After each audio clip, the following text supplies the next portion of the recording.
Hey everybody. Oh wait, I've got to turn off the music because, you know, I've got to mute this. You know, I actually had, hey everybody, hold on, I'm gonna try this. Oh, I made buttons for this because I thought it would be easier. Hi everybody, how you doing? I am Trooper SJP, and this is the Academic Foxhole. Yeah, that's what I want to do. This is what I'm doing. How are you doing? It's Saturday. Button, who's got the button? Yeah, I made a button to mute the computer audio and then also my mic audio, but then also the alerts. All the alerts, I don't think it works as well. I think it's better to do that in person. How's everybody doing? It's a Saturday. What's going on? It's Saturday, and it is December 20th. Why? Hey, PH and Ice Bunny, Cyclonus, Javai, Krellin, Vulpus. Good morning, everybody. We're to play some Outer Worlds, but first, I'm gonna play the banjo, and then I wanted to talk to you about something that I've been thinking about. So, like, I was having this conversation with somebody, and now I want to talk about it with you all. You know? Wait, it's the 21st? Is it already? Really? It is the 21st. Why?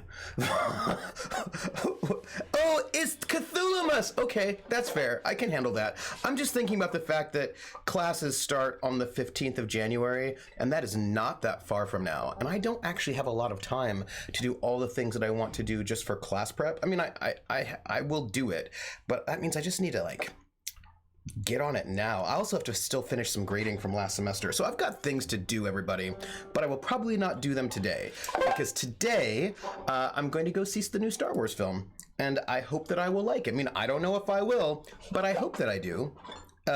PH says, I had a good day. Woke up with a great strategy for turning the Cuban people against the Russians in my Watchmen game. Then I watched The Witcher all day. So people in the Discord, by the way, we have a Discord. People in the Discord have indicated that they really like the Witcher series, which is, by the way, what is it on? What is the platform? What's the platform?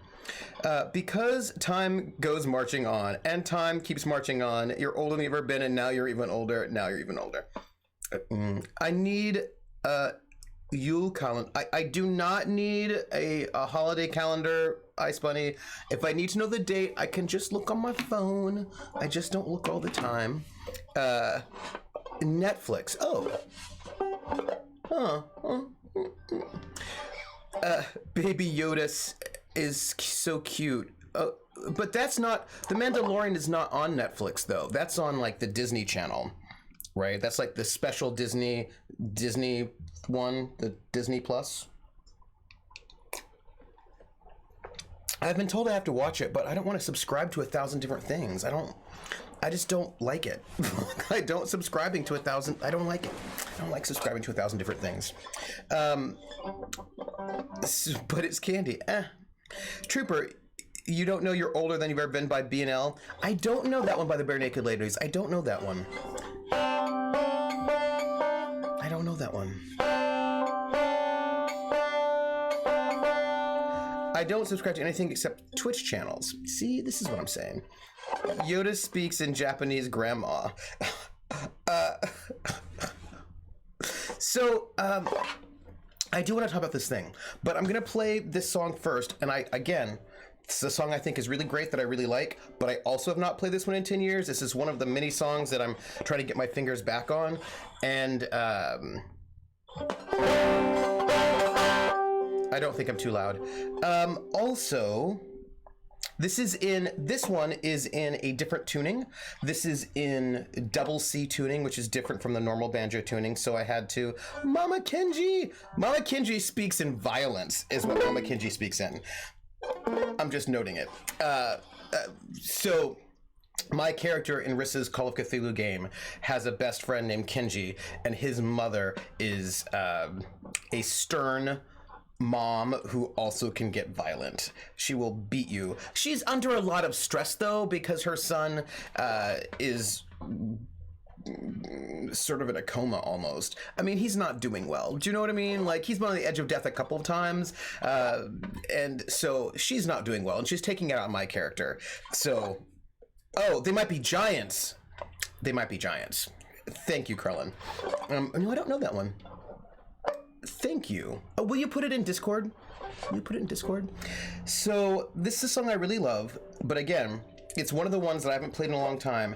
And while I did get some banjo in, I didn't get a lot of banjo in this week, so I try to cram, which is never the best way to practice cramming. But I'm gonna do my best. This is called, so this is in double C tuning.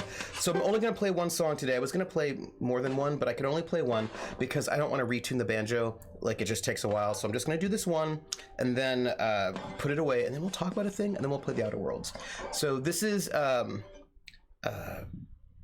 in double C tuning. So, which sounds like this.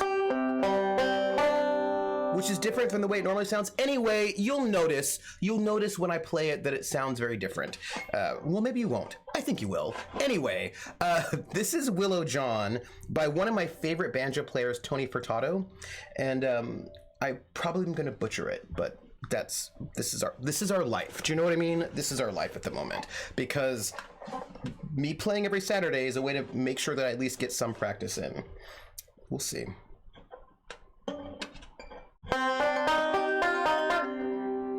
See? Here we go.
Better than I thought it would be. I thought that was gonna be really horrible, but better than I thought it would be. It wasn't. I wanted to do actually a little bit faster though.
J.A. Pasco, how you doing? So that's Willow John in double C tuning. A little bit better than I thought it would be. A little bit better than I thought it would be. I like that one. You want to just like kind of. What's really cool about it is that it does like it starts in regular three. Oh, you can't see. You can't see. Welcome, MJ. So it starts in regular. I already took them off, but it starts in regular three-fingered picking, right? Oh, it's a little bit more melodic. The first half.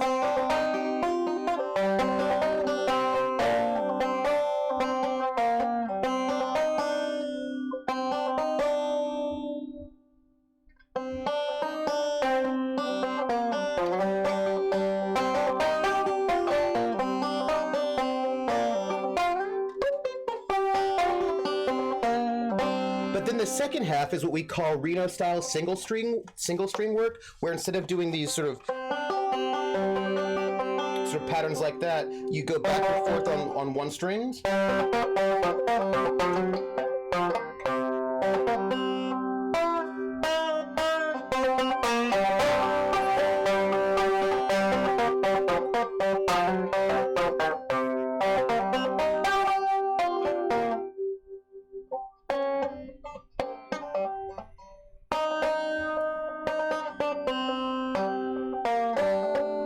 Switching between picks and fingers is a little disorienting. So it's like a, here, I can do that. You can see it's a combination of hitting the same string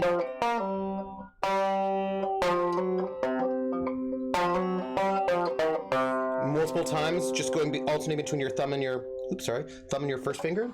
So that's Reno. That's the Reno style when you're going both and. Anyway, that's Willow John, and I'll put this back in its original tuning, and then I don't know. I think I want to do maybe either Little Maggie or Foggy Mountain Special for you next week, and maybe what I'll end up doing is that, because there's been 1, 2, 3 in a row that I've been like, so like Grandfather's Clock, Wabash Cannonball,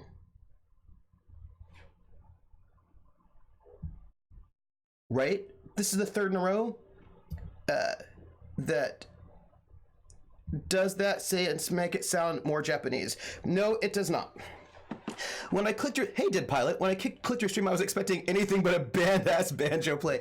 Oh, you have to watch out, Dead Pilot. We run around and there's banjo on Saturdays. There is banjo on Saturdays. I used to play all the time, and I've just been out of practice because I've been so busy that I've not been able to really get the banjo in the way I wanted to. You know what I mean?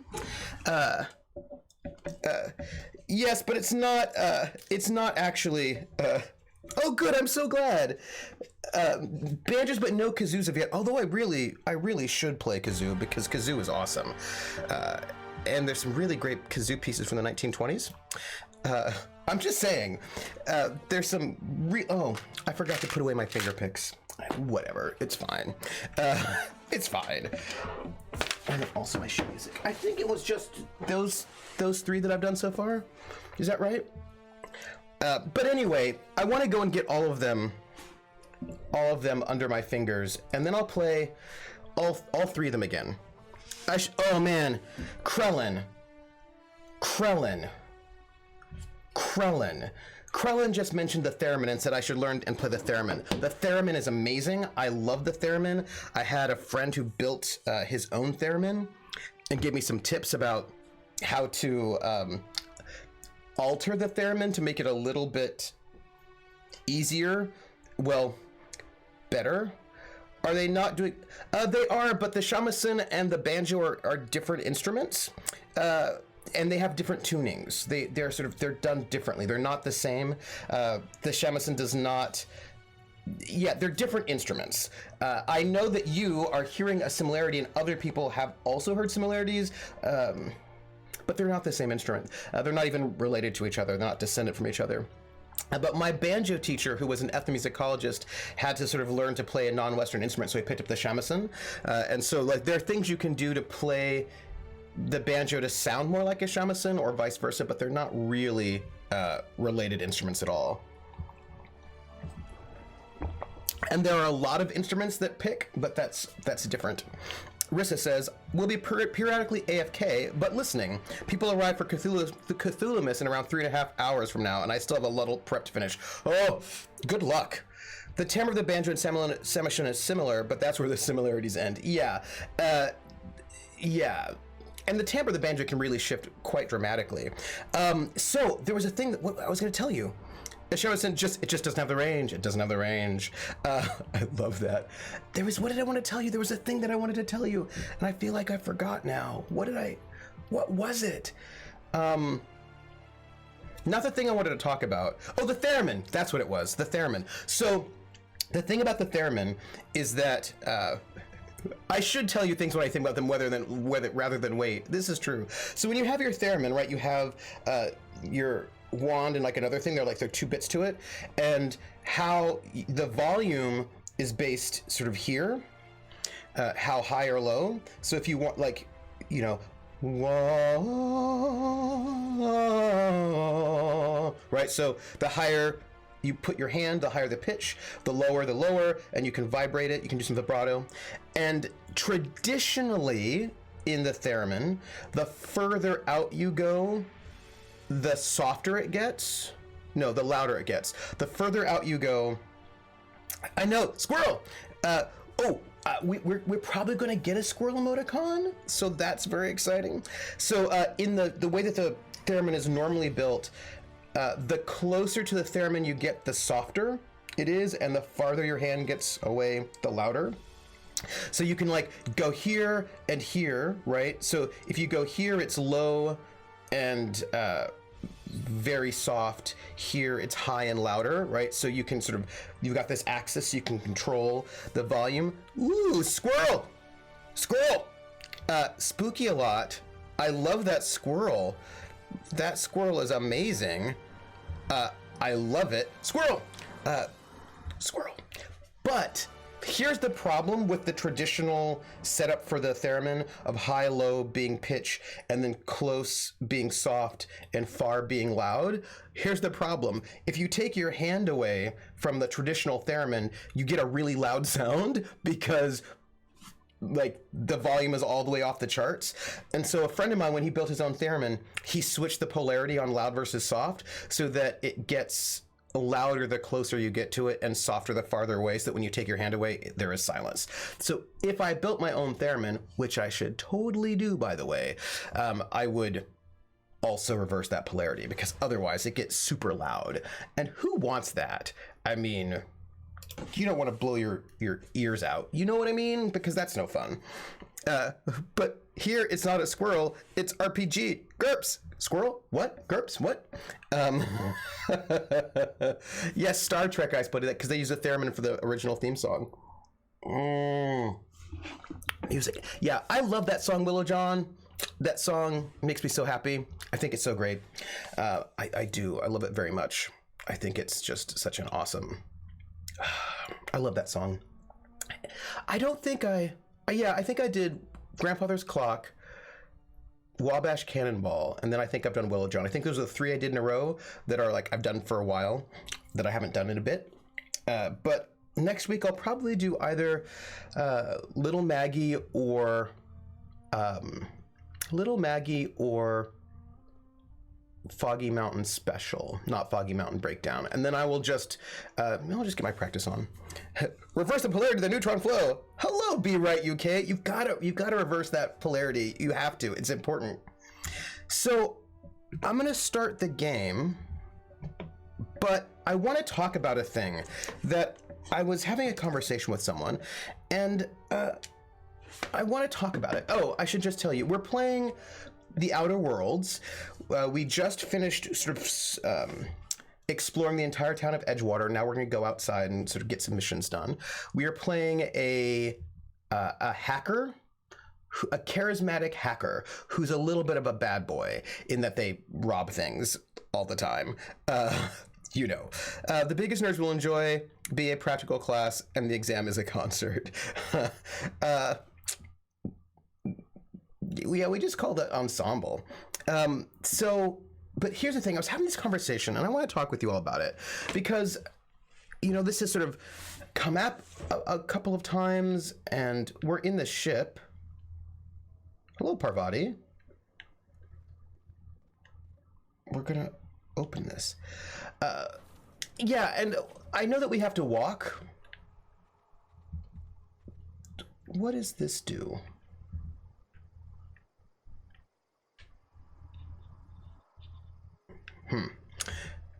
Where am I going? All right, so this thing I want to talk about, journal.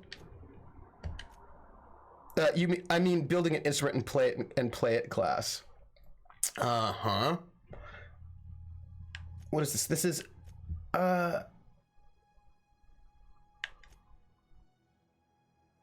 yeah. I'm gonna do some side quests first, I think, while we're chatting. And I don't want to kill any of these people. These people are all dangerous murderers. I don't know about that. I'm gonna go to the, I want to get this illustrated manual. Let's set this as active, shall we? Let's do that. Where are we going? We're going over here. I think we can do that. So we're on our way. Hello, Atomica! Like a luthier class. I just don't believe they're dangerous murderers, and I don't want to kill them because I don't feel bad. I feel positively disposed towards them is what I'm trying to say. Anyway, so this is the thing I was talking to somebody about, and I'm trying to figure out what I think about this. So, oh, there's some bad guys over there. That's cool. We're gonna just ignore them. Lay down a tarp first for safety. It's true. You have to lay down this. You have to. Oh, I'm gonna go see Star Wars this evening. Oh. Hey, what was stealth again? That wasn't it. That was it.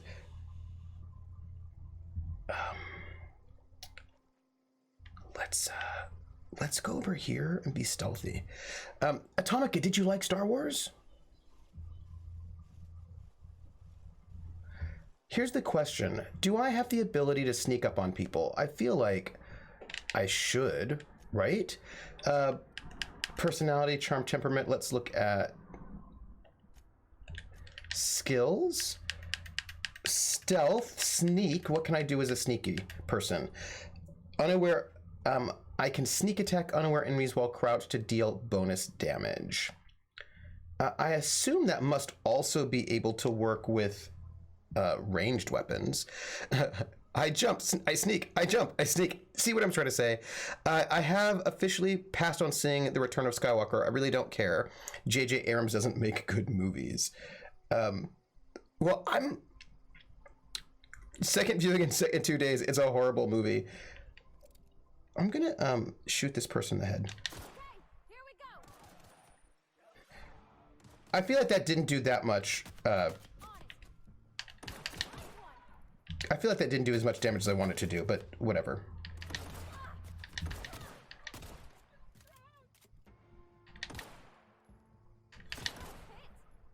Thank you. All right. It's not a good movie, but you may still enjoy it. Everyone has different things they like. It's not a good movie, but I may still enjoy it. Everyone has different things they like. I'm gonna have to ponder that. Like, I hope that I'll find it to be a good movie. So here's the thing.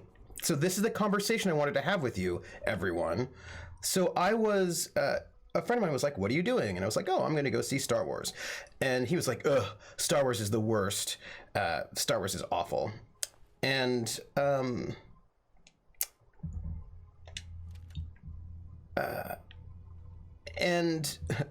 more excited to see Frozen 2 and the Witcher series. Good morning, Nephilim. I'll catch Star Wars when the insanity is over. Hello, howdy, howdy. Baron Tor, you'll be, this conversation is relevant to you as well. It's bad because I refuse to watch it, because if you do, then you can't complain blindly. Weird. So this friend of mine, this thing I wanted to talk about, this friend of mine was, I said that I was going to go see Star Wars, and he was like, ugh, Star Wars is awful. It's the worst. And I was like, tell me why you don't like it. And he's like, because it's mainstream trash that, like, has an undeserved following. There's a body here that I want to find that, like, it has an undeserved following of people who think that it's like cult, but it's not. It's just mainstream trash. And I was like, well, and also that it's vapid and has no meaning, right? Because it's mainstream and mainstream things, right? It was this kind of way. Oh, what's happening? Oh, hi.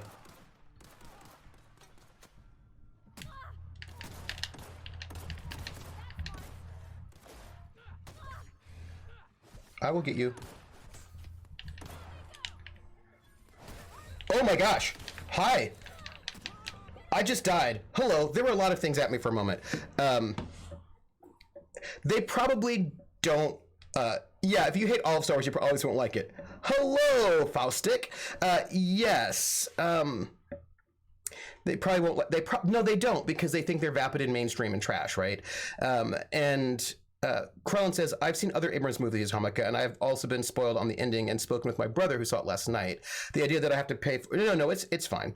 Oh, thank you, Jer, because I just died. Oh, you know what, though? I need to reset my death counter. Wait, you know what? Wait, I have to, hold on. I just realized that I have to reset my death counter because I do. Well, let me see. There's a whole way to reset it that's actually a little bit complicated. They only like small indie bands that no one's ever heard of, I bet. Right, and it's this kind of thing. Let me see. Okay, hold on. I've got to do three commands to actually reset. Reset death. And then I have to reset death to 0. And then I have to do death. And then I have to do more death. Hello, Critwitch. Okay, now we are all fresh at 1 death so far in this game. I was a little distracted. So, it was this thing, right, where, you know, he was saying, welcome in. He was saying that the game was basically mainstream trash that's too commercial and everybody likes it, but everybody thinks it's nerdy, and it's totally not nerdy or underground. It's not cult. It's just like vapid and mainstream trash. And I was like, well, and it's meaningless. And I was like, well, many people find meaning in it. And I don't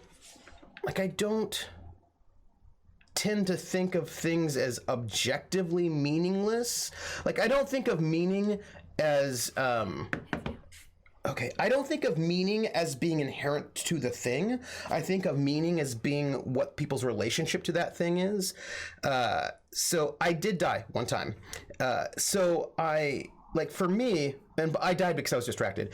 So for me, it isn't that, like, I don't think a thing is by itself meaningless. It's, do people find meaning in it? And if people find meaning in it, then it's not meaningless.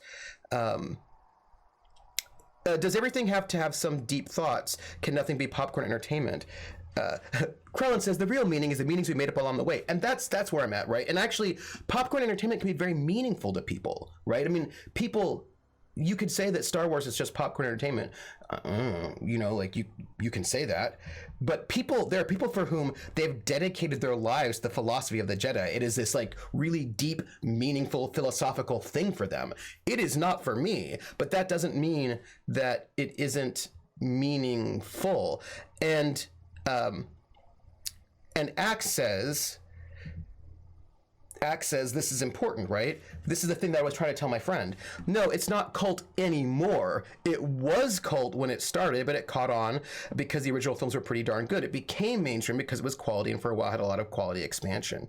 Star Wars has always been popular, though. Well, I think, Baron Tour, this comes back to a conversation we were having about D&D.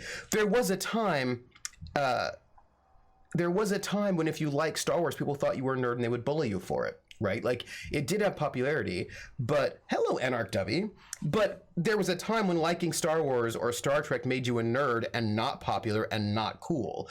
And that's why I always felt like a little bit different than cult. Like, I wouldn't call it a cult film because I feel like cult films give you a particular kind of status.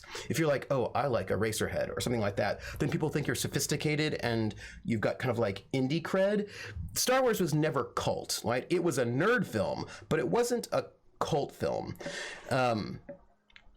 And it comes down to Claudia's Law, don't yuck someone else's yum yum. That is certainly it. But I also think there's a way that, like, you know, like a lot of nerd things, there are a bunch of nerd things that if you liked them back in the day, people would call you a big old nerd and they might bully you and tease you. Now that is no longer the case. So now, like, Marvel films are, like, there was a time if I read comic books, people thought I was a big old nerd and they teased me for it. Oh, Krillin, you're allowed to not like things. You can not like anything you want. You can dislike anything you want. However, demanding that something be cult in order to be good is a totally trash perspective. You can like it, you can love it, it can be your favorite movie, you can hate it, all those things. You can have whatever feeling you want about it.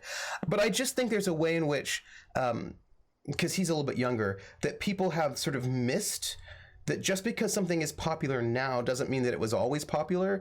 And when people like something, it's sort of like saying that Dungeons & Dragons is mainstream trash and why would anybody like it because it's just so mainstream. And I was like, well, but it wasn't mainstream at one point in time.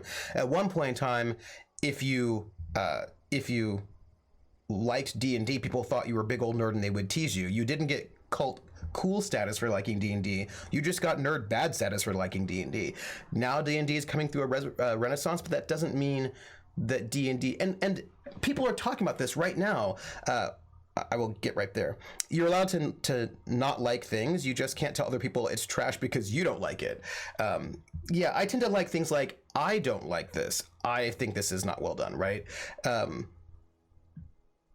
You can tell people it's a terrible movie. The only problem with telling people that it's a terrible movie, no, I don't think, wait. Nobody called you trash.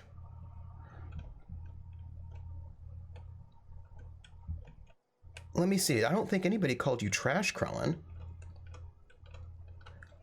I do not see anywhere where somebody said you, Krellin, are trash. The only comment that Axe said, demanding that something be cult in order to be good is a trash perspective, which is not the same thing as calling a person trash for not liking something. So nobody, and I have never, Krellin, I never heard you say that something has to be cult in order to be good. And Atomica, that's not polite language. Not polite language, Atomica. And also there's a difference between saying someone is trash and a perspective is trash. Those are two different things. And so Axe was saying that basically bullying people and calling people and saying that basically the things they love don't matter unless they're cult and underground is a trash perspective. But that's not the same thing as calling someone trash. And I've also never heard you say that, Krellin. So which is not the same thing as not liking something. You can not like things all you want, and I think a lot of people do dislike things, which is totally fine. You can dislike things. Disliking things is not a sin. But all right, so we've got some things here. Let's go this way. Let's go this way and see if we can find more people to murder. Yeah, so anyway, it was just this thing where I think that what I found a little bit... Ooh, that's not what I wanted. What was the... Oh, sorry, I just took a health potion, which I didn't need to do. I've seen a lot of all or nothing attitude when it comes to media. Yeah, and it feels like the same thing about punk music. But I think for me, one of the things that I think is really interesting is that somebody who doesn't have the perspective that something that at one point in time, the thing... Now, how do I change my weapons? So it's not that. It's not that. It's not that. It is... As soon as a punk band gets mainstream, they sold out and they aren't good. Right. But I think one of the problems that I'm seeing is that a lack of historical perspective. Also, how do I switch my weapons? No. Oh. We just alerted everybody, everyone. That was oh gosh. Hold on. How do I switch weapons? Sorry.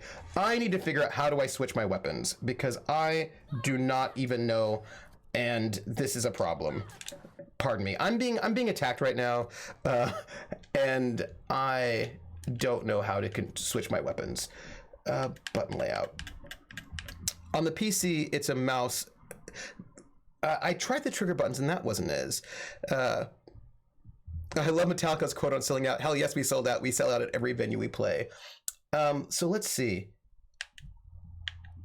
View inventory, aim block, emergency medical inhaler, companion attack, companion special ability, move, special ability, click sprint, pause, attack, hold power attack, tactical. Next weapon is next weapon is the triangle, top button. Oh, I need to change my. Oh, hi.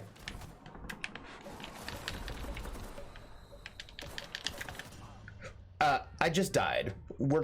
I just died. We're gonna have to deal with that. So, where was I? Yeah, so it's just this. I think the thing that gets me is this this attacking a thing for being too mainstream and trashy when it wasn't always mainstream, and right, like to sort of frame D&D as this sort of mainstream thing, or Star Wars as this mainstream thing. Well, it is now, but it wasn't always, and I think. Like, there are people for whom they grew up with Star Wars, and when they grew up with it, it really, or D&D or Star Trek or any of these things, and when they grew up with it, it wasn't like this sort of mainstream, super popular thing, and I just think it's important to, I don't know, remember that what things are now is not what they always were. Attacking it as mainstream is kind of the opposite, but the same of looking down on geek stuff. Yeah. My first death was also while assaulting this Marauder base, for the record. Oh, really? Maybe what I can do is avoid this Marauder base. Why don't I do that? Why don't I come back to it when I am not a small thing? When I am, when I'm a little bit leveled up a little bit. One of the bounties, but I don't want to just kill people. What if these people with the bounties are actually okay people? Yeah, like there's Bertie Cotton. Like, and what can I just talk to him? I mean, I'd like to talk to him a little bit. Like, that would be nice. But apparently not. It's weird that people think mainstream is bad, or that all indie games are necessarily good. It's an odd jump in logic, but it's one that they do. Mozart was the punk rock of his time. They aren't trooper martyrs or zombies. Stop trying to talk to zombies, I suppose. But this is the thing, Vulpus is, this is the thing. Geek is an ascendancy. And this becomes really complicated, I think, in two different ways. Also, hey, Inquisitor Sal, Star Wars has always been mainstream, no? I mean, it's always been super popular. But people would also tease you for liking it, right? It's one of those things where it was popular, but you could also be bullied for liking it.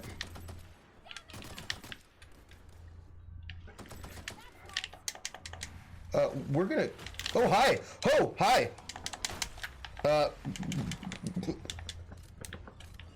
I need.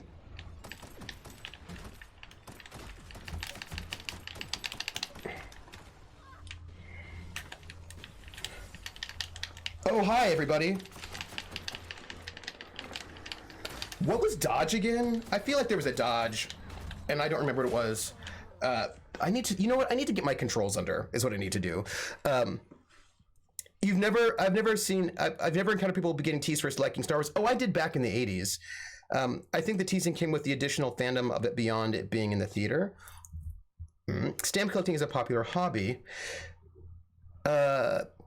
Isn't it that Amadeus was considered high culture because it's Amadeus was high culture. Ice Bunny, Amadeus was not like a populist person who like hung out with the underground people. He was he got a really important what's the word? I mean, he worked for the Duke. Do you know what I mean? Like, he worked for nobility. He wasn't like some underground person.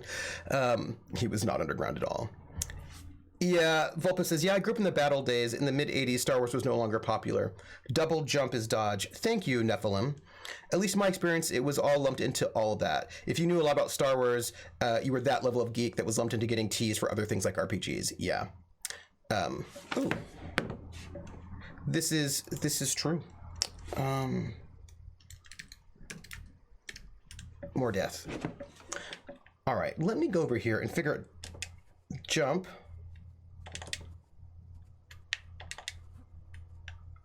Okay, that's a dodge, I think. All right.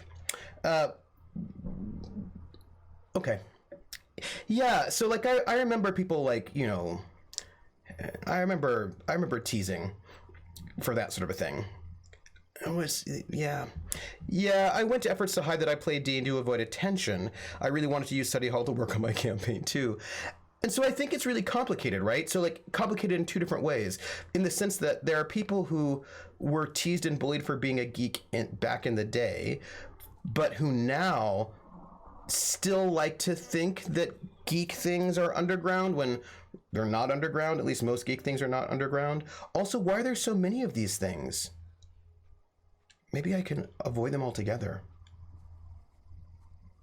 Because there are a lot of them, and I want to avoid most of them, is what I want to do. Why are there so many? Yeah, no, don't worry, I fixed it. So there are people who are like, I'm so oppressed because I like Marvel superhero movies. And I was like, oh, you are not oppressed because you like Marvel superhero movies. Marvel superhero movies are very, very popular. And people are not getting teased for liking Marvel superhero movies anymore. Like it is no longer the 80s. But on the other hand, there are people who are like, this thing is mainstream trash. Dungeons and Dragons, mainstream trash. And I was like, oh, hold on. Dungeons and Dragons is mainstream trash? First off, it's still not that mainstream, but also it wasn't always. There was a long time when... What is all this? Oh, this is the outside of Edgewater. Interesting. There was a long time when it wasn't at all, and you know, you could be very much treated very poorly. Can I pick this lock? I can. Ooh, what's in here? You know, and people were very much treated very poorly for those things and for liking comic books and D&D. So like there's a way in which I think that it's important to sort of remember both directions. You're not oppressed about liking Marvel movies. You're being oppressed because you're being a jerk. You're a jerk about liking them. Krellin, that's hilarious, and I appreciate that very much. D&D is only mainstream in a specific group. It has grown for sure, but it's still not mainstream. And I think that's also very true. I've never really heard anyone being a jerk about Marvel movie fandom. I've heard people who are like, "Ugh, it's so mainstream, like it's not." Oh, I've heard people be jerks. Unfortunately, people can be jerks, and I'm like, really, why? Hey, is this my house? Is this my house? Oh, like maybe I've got some better armor. I liked it a lot to run into critters the last con. Every group has its own mainstream. Yes, PH. Women get a lot of, oh, you like the Avengers? Oh, Krellin, that is also true. The world is just one group. So I guess Star Wars was really popular, but people had to pretend that it wasn't cool. Yeah, it's that weird thing where it wasn't cool. Yeah, it's what's complicated is that I think Star Wars is one of those odd things where, well, mean jerks for liking Marvel. And actually, you know what, Inquisitor Sal, we are breaking through that horrible attitude, and I think that's really good. Can it not be envy from the ones who don't geek about something? But the thing is, geeks are doing it too. Nerds. Let's use the word nerd, not geek. If we could we favor nerd, not geek? If we might. If we could, that would be nice. Well, that's the thing, right? So much hate for Star Wars is people hating the success of the underdog, and acts that so interesting because you're not allowed to be successful. You know what I mean? Like you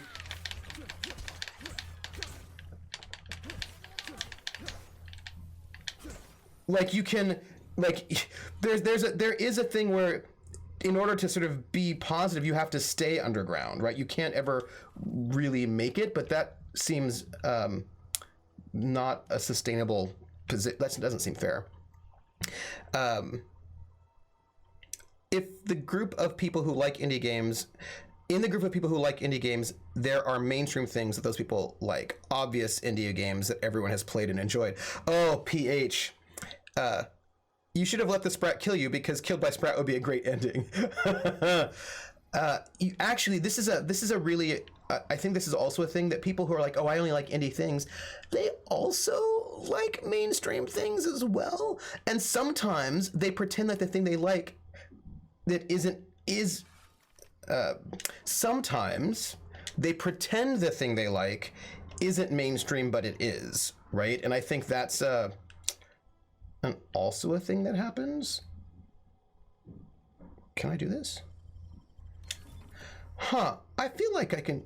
I don't even know that. It was popular. Then time passed. You don't think the same about Titanic now that you did the year after seeing it.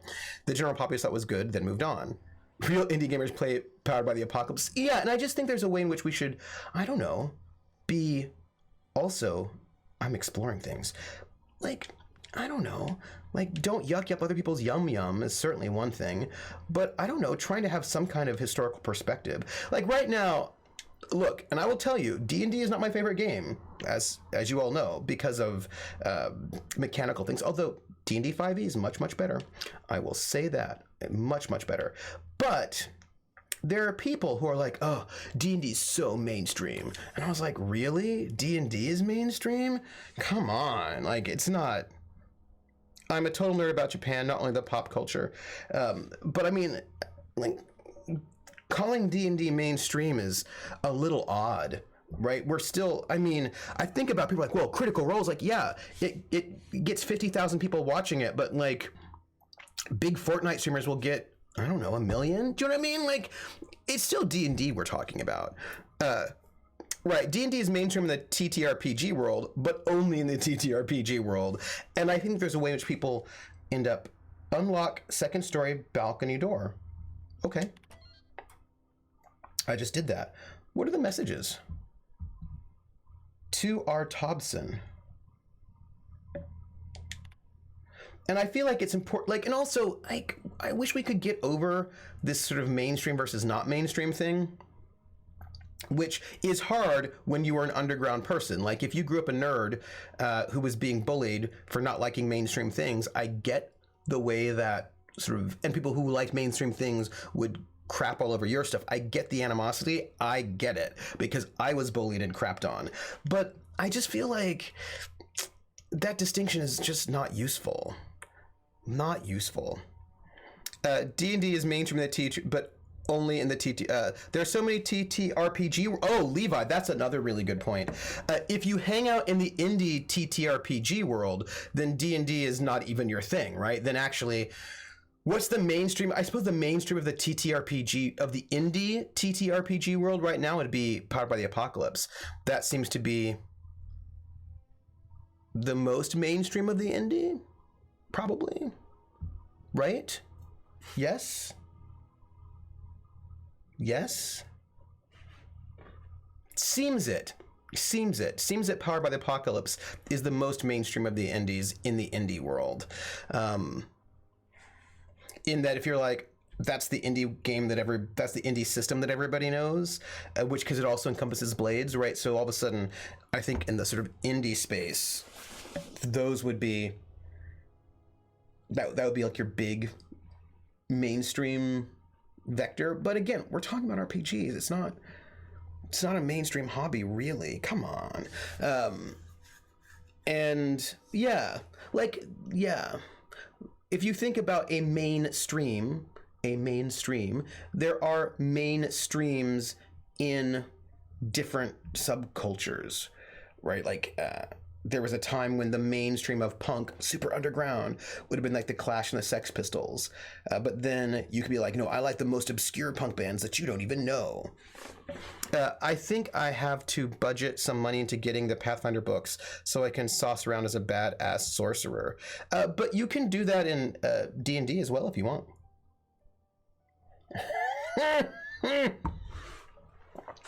Krellin points out that the mainstream is the Amazon, or the Nile, or the Mississippi, or the Yangtze, or the Danube. And that is also true. And I support that.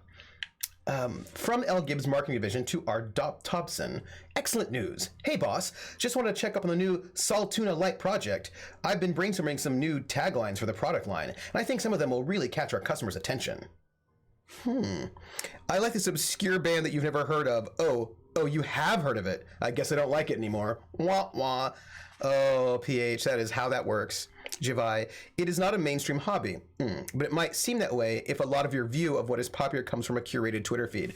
Yeah, right? Javai, curated Twitter feeds are so interesting as well because people will be like, oh, on my Twitter feed, everyone's talking about this. And I was like, right, but your Twitter feed is only people who like TTRPG. It's like, I don't, what? No, unfortunately not in the Pathfinder Society. It's fair. So yeah, right? Like that's a thing. And I also think that it's really easy to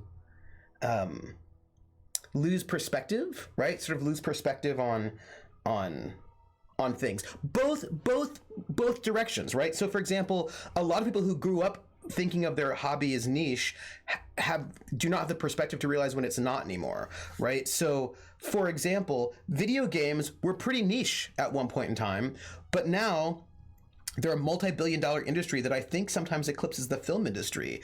So video games are, and like everybody's playing video games on their phone. So it's a complicated thing where video games are not niche like they used to be. That doesn't make them trash because you don't have to be niche in order to be good. But, right, like, so I think that sometimes people can't recognize that things have changed. Not sometimes. Video game is the biggest entertainment industry and has been for years. Thank you, Krellin. I didn't want to make a misstatement because I knew that it had eclipsed film during the Halo days. I didn't know if it still was, but yes. Oh, video games are bigger than all other media combined. Woo! Baron Tor, I'm going to Gen Con. What's Gen Con? It's a gaming convention like video games. Yes. Extreme metal can have this tendency bad. Oh, Nephilim, that is so true. Although still, no one would give anybody shit for loving Judas Priest. But they would, okay, Nephilim, but they would give you shit for loving Motley Crue, right? That's the thing. There's always going to be that one thing that somebody's going to sort of talk smack, or maybe also Van Halen. So basically any kind of glam metal, people will give you crap for liking. And then also Van Halen, even though Eddie Van Halen was really amazing on the guitar. So, you know what I mean? Like, there's, in every genre, there's one. But sometimes yeah. And Krillin, that's also true. Also Metallica, which is funny, right? Just like Metallica. But yeah, glam metal, Metallica, Van Halen. Sometimes, yeah, right? Green Day isn't real punk. They sold out. Also because they were outspoken critics of music piracy. Kiss. Oh yeah, Kiss 2. That's another one. PH, that's another one. Although sometimes Kiss might...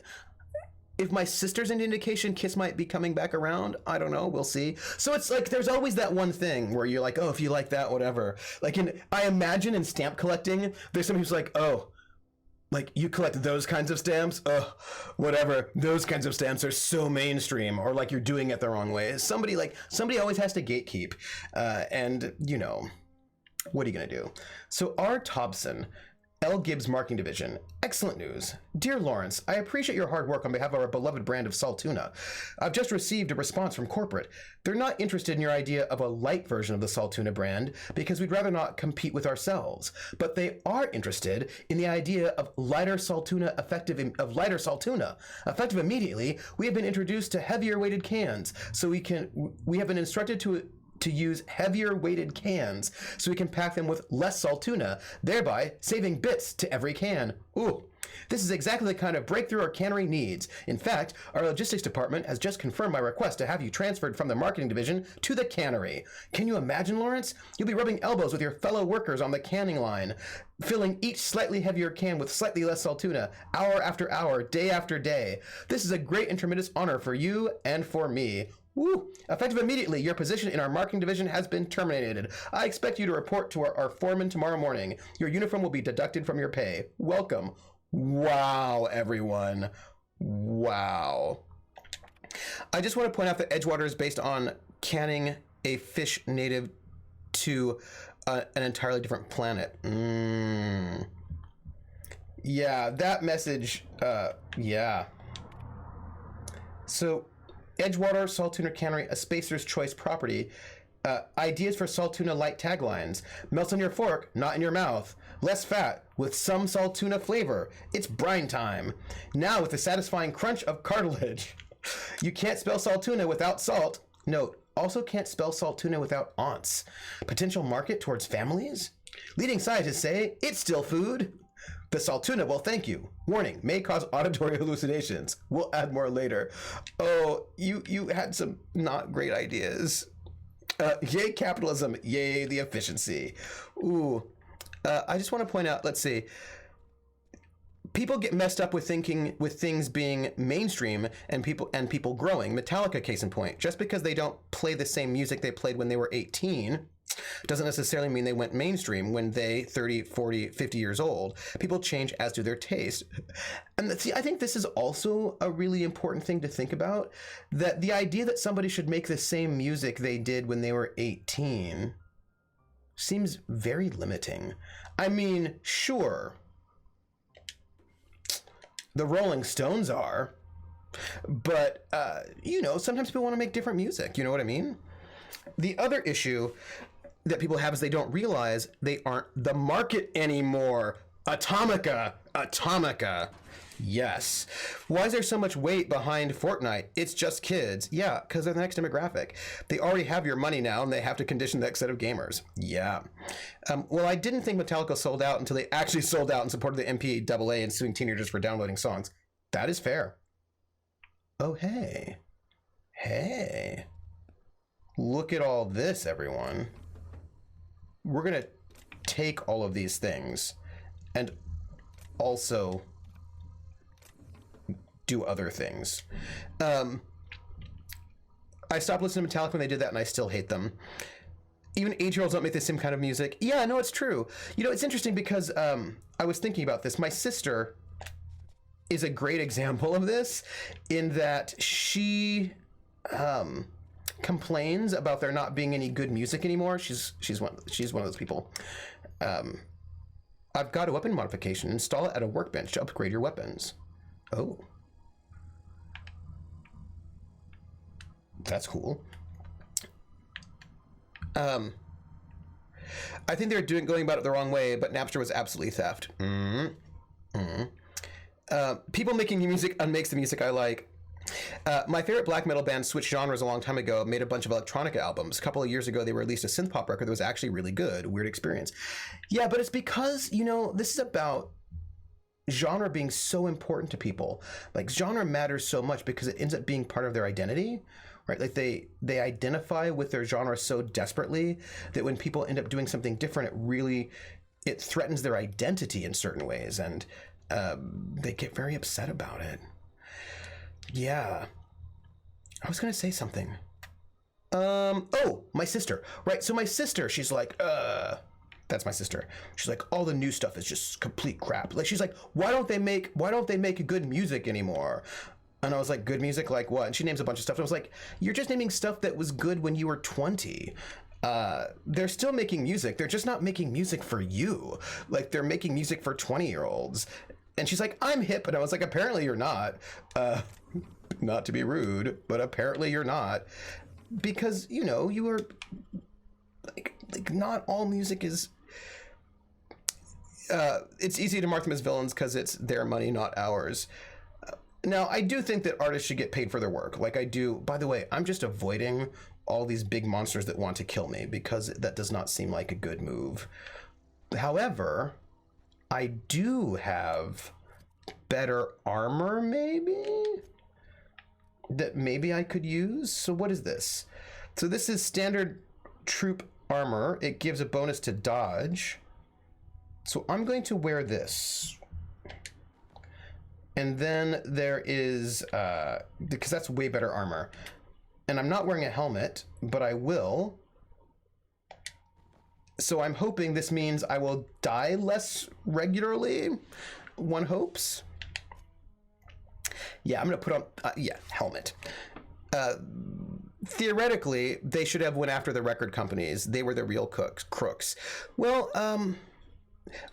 what did she like when she was 20? Because that's probably still music. And okay, Krellin, this is also the point I wanted to make. The stuff that she liked at 20, they're still making music like that. You just have to find it. It's still there. You know what I mean? Like, it's still there. I have a cousin and a few friends who unironically say, if it's not metal, it's not music. It does happen. I hate that I'm not as tuned in to cartoons as I used to be. Right? That also happens. Yeah, so apparently I was still wearing that hibernation suit, so I'm glad that I'm not. The record companies were crooks with contracts, so that's on the bands for signing bullshit contracts. Napster just stole music. Like, even YouTube does it better than Napster did back in the day. No, the thing is, yeah, that's the thing about record contracts. Record contracts are really awful because the thing is that record companies tend to sign people who are 18 and don't have lawyers, and also often perpetuate the idea that real artists sort of don't, and they have lawyers, right? So they go to people who don't have lawyers, and they say to them when they're 18, they're like, hey, do you want this record contract? And most people are very not aware of how bad those record contracts are because they're being exploited. And then those record contracts are for like excessively long time periods. Yeah, and you know, they don't realize, right? They are this is very interesting. They don't realize how abusive, right, that system is. And then they sign their contract and it's a little bit too late for them.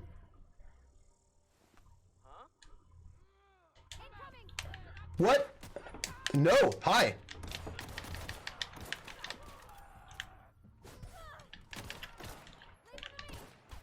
Okay, good. Thanks. I didn't want to.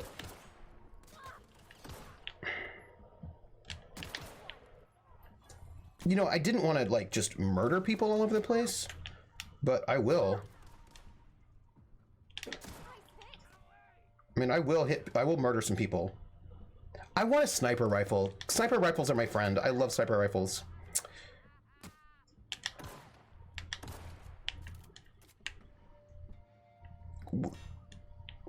It's okay. Give me a second.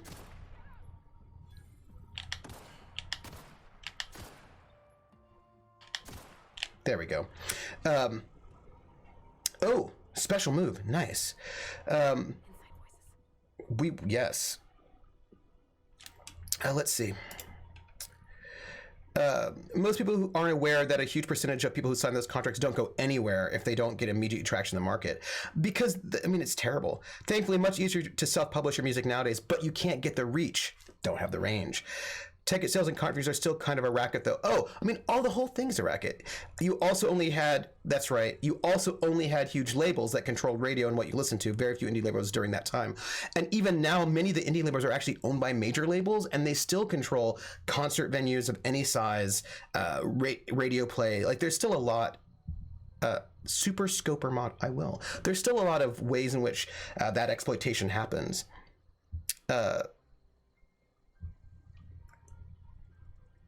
Tomica and Krellin, speak nicer to each other. So it's just like it's a very unfortunate situation, and they get, I mean, bands are so exploited, it's so terrible. But at the same time, there are people who will then say, well, since the record companies are exploiting the bands, it's okay for me to steal their music and not pay them, which is, also not great, because it's not like those bands are making a lot of money. Do you know what I mean? Like, basically, the fact that record companies exploit bands doesn't make it okay to then also exploit bands. That's all, because bands do need to. Are you okay? I don't think it is their responsibility when there's a power dynamic that it makes it so different. And also basically here we go.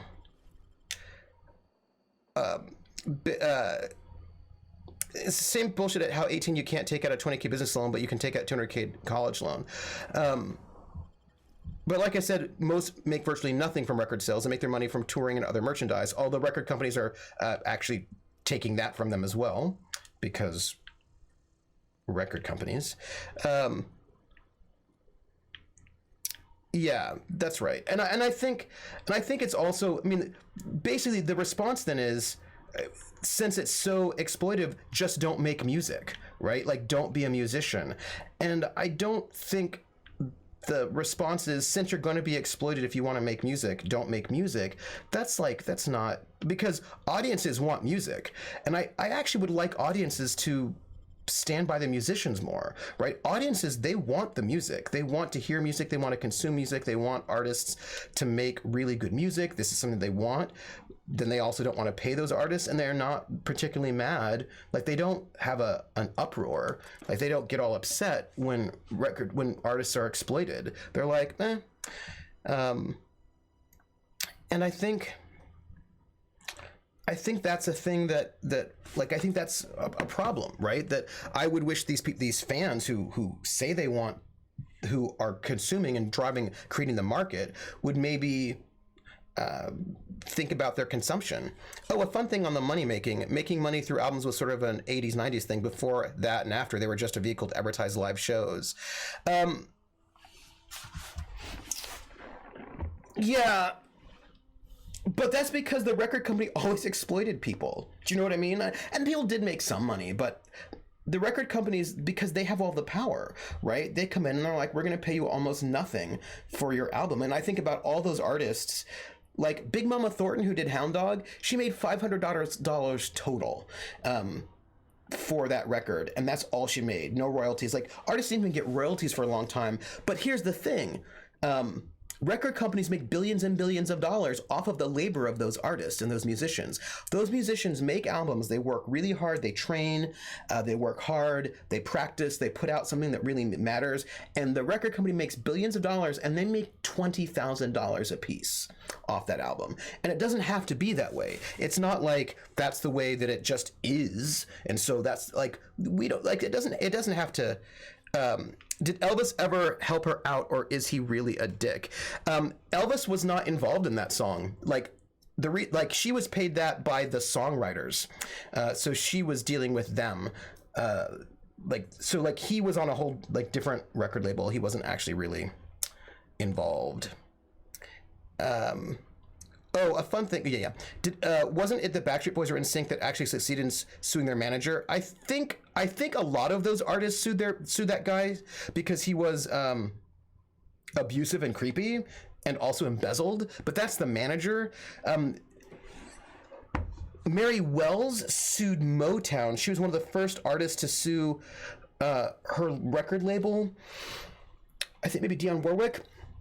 But once she left Motown, her career ended because Berry Gordy from Motown blacklisted her. He said to all the radio stations and record stores, if you play her stuff, I'm not going to give you my stuff. And so she was able to sue to get her royalties that she was owed because he was cheating her and everyone else. But then he ruined her career. Yeah. Hey, Chicken Wolf, it's going well. Yeah, he was handed the song and he sang it. The whole thing was just, the record industry was just really bad. It's just, so exploitive, so bad. And there's so much money being made.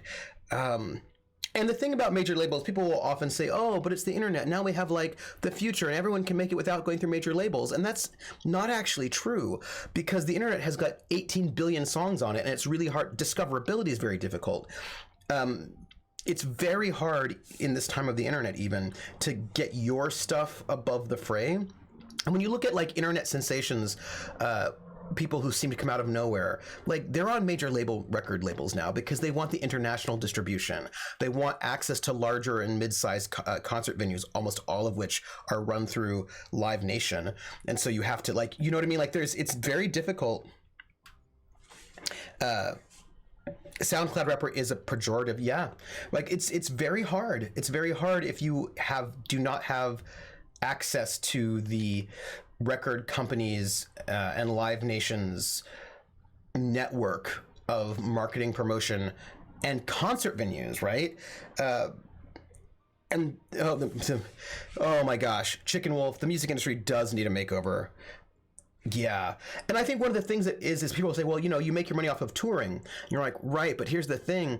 You can't tour in big venues anymore because the major record labels own them. You know what I mean? Like they're all sort of set up in this part of things. So if you want to get really, really big, you have to go through a major record label, if not to be signed to them, but at least to get a distribution deal through them. And that also includes getting, like, you can't play at the big arena without being hooked into that network. So, you know, like it's really bad. PH said, not a movie makeover where they just let their hair down and take off their glasses, but that would be interesting. And Grumbleskin says, yeah, most bands never get to any big venues because they get locked out of them, right? Like they even if they have the followings to be able to do it, they get locked out, right? They have to go through these gatekeepers. Also, if you're managing yourself, so to say, you need a lot bigger skill set than just being good at music. And J.A. Pasco, a lot more time. It takes a lot of time and effort to do all of that. Music industry was hot the whole time. It's so true. And Javai says, also touring is not cheap. So unless you have backing, earning money through touring is real hard. That is true. I have done some touring where you're in a van and it's crappy, and then you don't have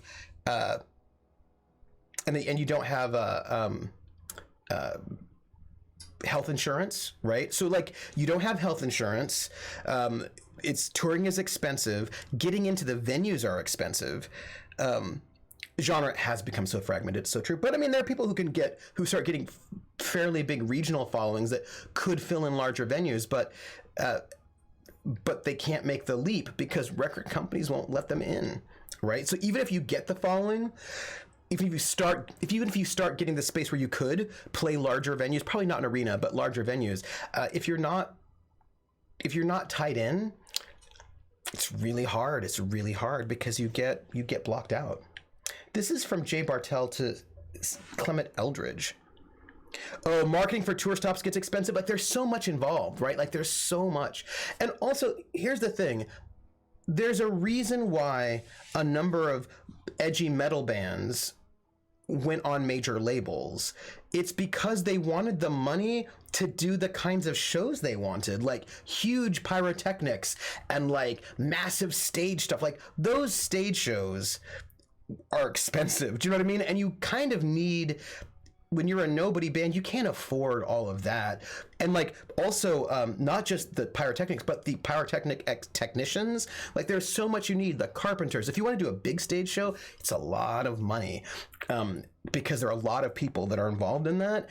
And if you're just like a mid-sized level band, you're not gonna be able to afford that. And if you want that, you're gonna think, I need to go to a major label. So there's a lot of reasons why those major labels, and the major labels know it. They're like, hey, we've got the best producers. We can fund your tour. Give us money. We can do all this stuff. We can give you all of that thing that you want. You can make the music you've always dreamed of making. Do you want to make music that has all this really expensive stuff in it? We can provide that for you. And then they take all that money back, of course. Fun side effect, says Atomica. I think a lot more people are satisfied with success over fame. Like, not fame whores who need everyone to love them, but like you, me, other streamers, if we made just enough money to live and do what we love, we would be happy. That really hasn't been a thing for a while. Yeah. Um, You know, the thing is, Atomic, I have a friend in a band, and he's just like, I make enough food for rent and gas to gigs, and he's happy. Not satisfied, happy. Although, there've always been bands like that. Think about Atomic, all those cover bands that make a good living every day, or people who are in niche genres that where you're never going to make a lot of money, like jazz nowadays. There've always been people who are like, I'm just happy to make music and make enough to survive. But it's hard. No health insurance. Volpa says, a big arena show to load in are generally between 65 and 153 foot semis worth of gear. It's a lot. Chicken Wolf says, I feel the music industry is similar to the medical industry. There's always a middleman that screws things up. Yes, there is. Always. Clement, this is subject to your theories. I find I must disagree with your theories about the Earth Directorate's place in the colonial system. Sadly, as much as I appreciate the board and the new frontier they've opened for us, I believe Halcyon and all the other colonies on the rim of the galaxy would fall to pieces or war amongst themselves if the Earth Directorate wasn't around to regulate trade and settle disputes. Do you think the corporations would accept the mandated inclusion of an Earth minister if they had a choice in the matter? Jefferson. Well, this is interesting. Spirit of Adventure. Jefferson. Of course, I'd never dispute that Earth is the heart of the whole colonial system, but the real adventure and independent spirit upon which humankind truly thrives is to be found out here, among the furthest colonies. I still think you're wrong about the history, though. The discovery of the skip drive was not what gave the Earth Directorate power over the corporations. The high cost of the Great War left them in a weakened state, and the skip drive was simply the extra leverage the Directorate needed to return to power. Clement. Well, I want to know more about these things. Hello. How are you? We can't. Oh, we have two doors. Let's see what's in here.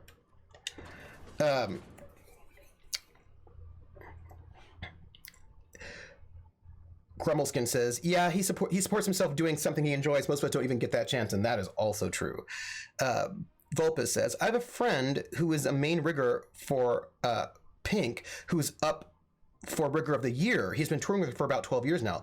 Oh, Chicken Wolf says that's pretty cool. And that is pretty cool. That's amazing. Rigger of the Year. I imagine that is a really hard job. And the thing with Pink is I've never seen her live, although I really should. I should see Pink live. But the thing about Pink is that her shows have... What is this?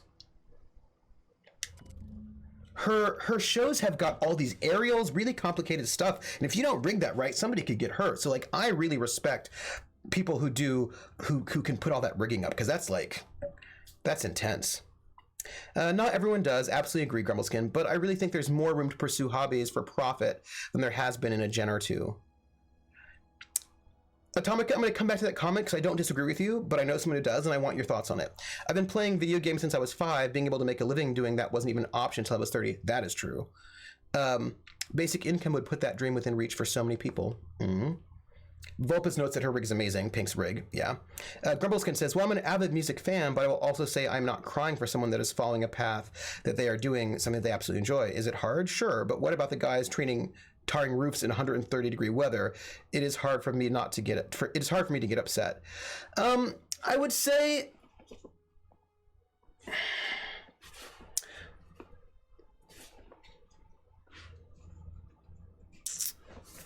yeah, I see where you're coming from, Grumbleskin, but I would also say that making music is not easy.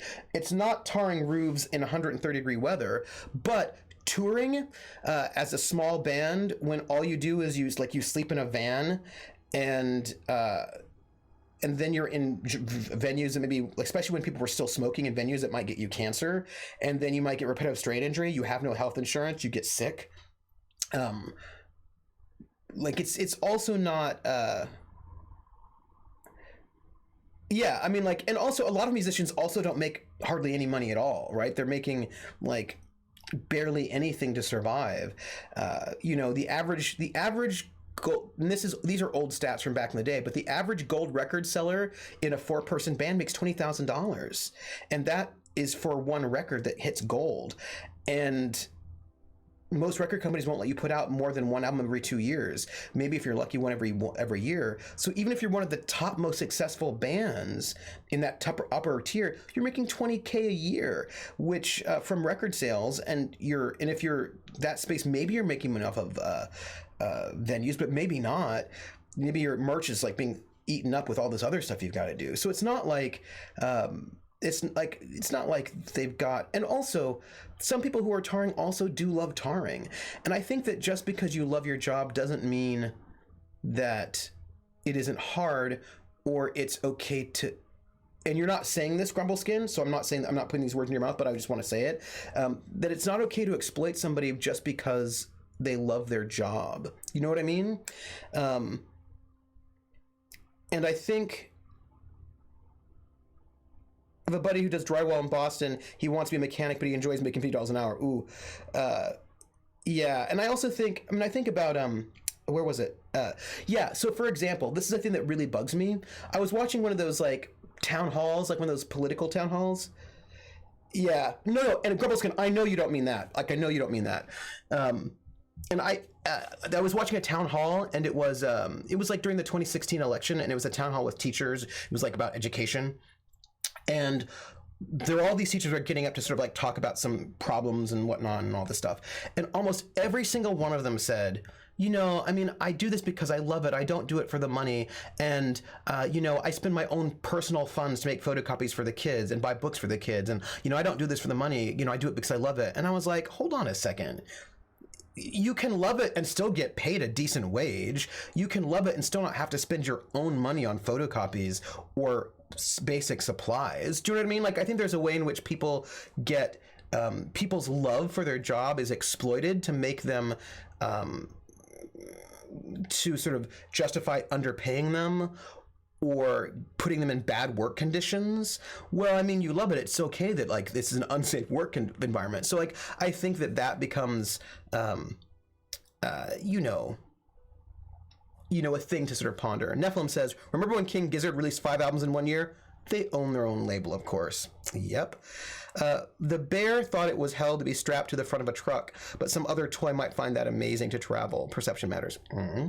Chicken Wolf says, I feel most jobs are uncorrelatable to one another. Each has its benefits and its hardships. Each has a person striving to make enough to make a living. Each one has a person on a journey to better themselves and live their life.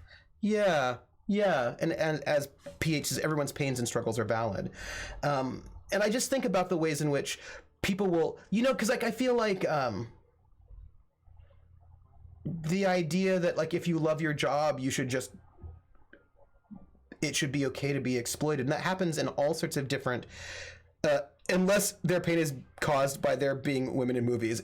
Yes, because some people's pains and feelings are not valid. This reminds me of this really amazing post a friend of mine said, former student of mine said on Facebook, which was really good. And he was like, not all y'all's feelings are valid. Like, who told you that? Sometimes your feelings are depression and they're lying to you. Sometimes you're a narcissist. Sometimes it's trauma and those feelings are based out of trauma, but they're not based in reality. And he says, police officers feel their lives are threatened by unarmed civilians all the time and then shoot them. That doesn't mean those feelings are valid, right? So like the idea that sometimes those feelings are not valid, right? But generally I just think about the ways in which people will exploit you for and also I was thinking about like they do the same thing with actors. Like, oh well, you're an actor, so why should you complain because your job's easy? Well, but it's not necessarily easy. There's struggles being an actor, and sometimes it's dangerous, and people should be able to enjoy that. Like, people should not be exploited because they do a job that they love, is what I would say in the end. That's all. Also, because if you're being exploited, then you can stop loving your job real fast. Do you know what I mean? Like, you can burn out and the love of it can leach away. Collector's letter. I just got the letter today. Corporate ordered me to relocate to the Edgewater Cannery, effective immediately. It's a shame. I was really looking forward to running my own gift shop at the community center, selling rare memorabilia. But scripture tells us that all things happen for a reason. Work fortifies the spirit and all. As for my book collection, I can't bear to part with it. Don't want these books moldering in some contraband locker, so I stashed them all away in a cave over by the river. A cave over by the river. All right. That's good to know. Video game developers get exploited because you work in games. Oh, yeah, right? It's really awful the way that video game developers are like, they're treated very poorly. Do you know what I mean? Like, they're treated very, very poorly. And that's not cool. People should be exploited regardless if they love their job or not, and thankfully capitalism covered us on that. Oh, I see you.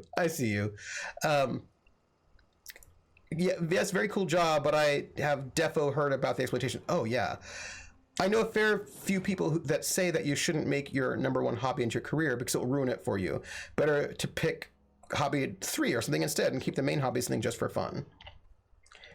Yeah, and I will say that it is certainly true that there are now the options to make a living in hobbies in ways that were not available before, right? Like now you can make money playing video games in a way that you couldn't in the past, and that is 100% true. This is a comment from earlier that I wanted to come back to. But Atomica was saying this. Yes, I think so. But here's the thing that I think is interesting that I'm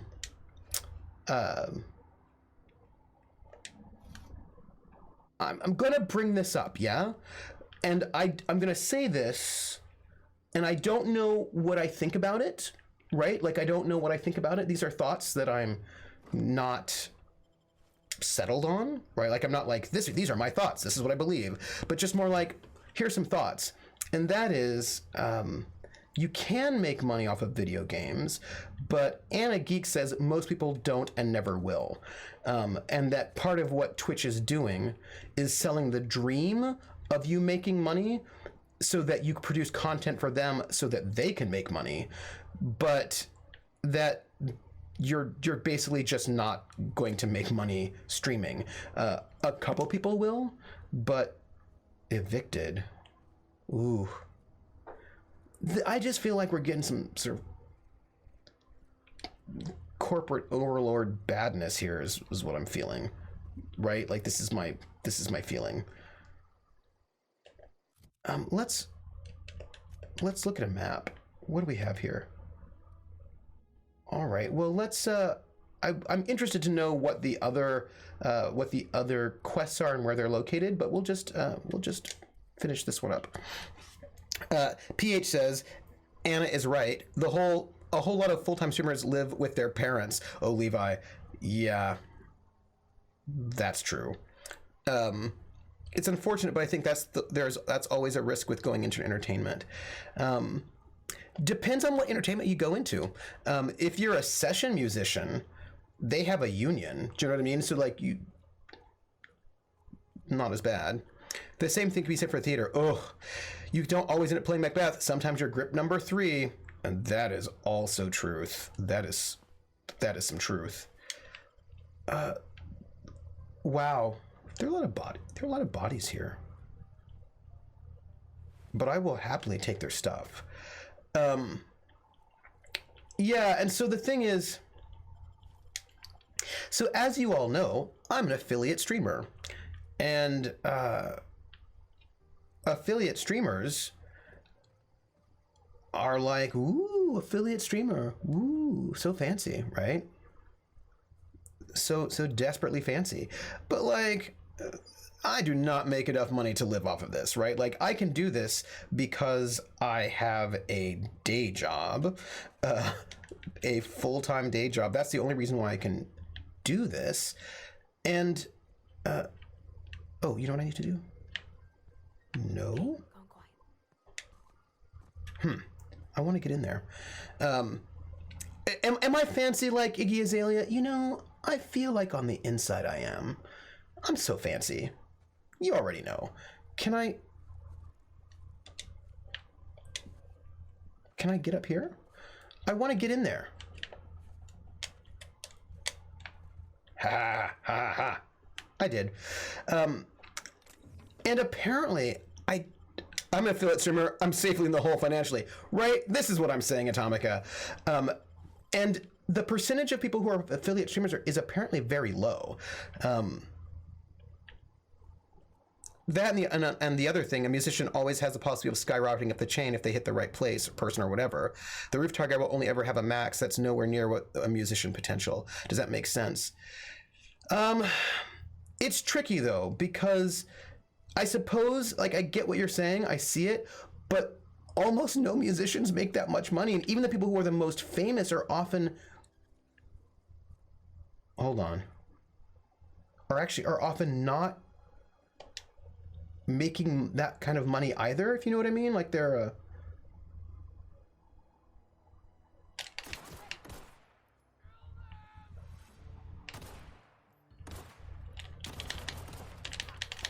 you know what? I've got time slowing abilities. Everyone all right?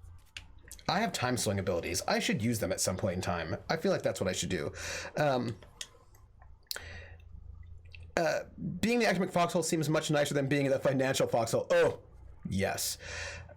Speaking of which, the fair amount of people have become workaholics to please others and give their time to survive, but the clock won't stop. Some miss out on the memories they could have had. Some want time to fly by. However, the burnout can make people cold and apathetic. Unfortunately, I see this far too often. Work, but don't work yourself numb or to death. But see, they want you to work yourself numb or to death because that makes them some money. It's really bad. I mean, even partners don't necessarily earn enough to even pretend to live off of Twitch, especially once you include extra costs like health insurance. Yeah, right. And then Taylor Swift doesn't even own her own songs. Doesn't even own her own songs. Also, hello. There's a lot of stuff here that I could be looting that I was not looting. But I'm feeling good about it. There are a lot of starving musicians and starving everybody, to be honest, right? Preach. A lot left on D-pad will get provided to a special ability too. Oh, okay. And success and fame isn't guaranteed or security. Groucho Marx was nearly broke when he died. I think only Harpo kept his money. Yeah. And like, you know, TLC, they were bankrupt because they were super exploited. Yeah. A lot of those, like, there are a couple of those stars who make it big and have huge amounts of money. Just like there are a couple of roof tar guys who might start their own company and then become hugely successful roof tar guys because they made all the money somehow. But that does not happen for most people, sadly. But that isn't a factor of what they did, but how they managed their money. By the way, fun tie between music and Groucho. Do you know who hung out and took care of Marx near the end of their life when he wasn't touring? No. Who? Ooh, this sounds like the thing that I want to know very badly.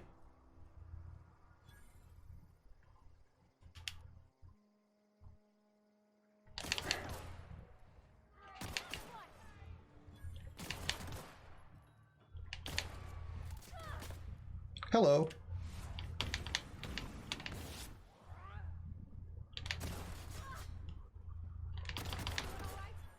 Yes. Yeah, I think we're fine. We killed the people. Alice Cooper, really? Alice Cooper took care of Groucho Marx? What? That's amazing. You know what? That makes me like Alice Cooper even more. That also means that Alice Cooper's an Angelino, I assume, unless he was in New York. That's really interesting. Yeah, and I think about... Yeah.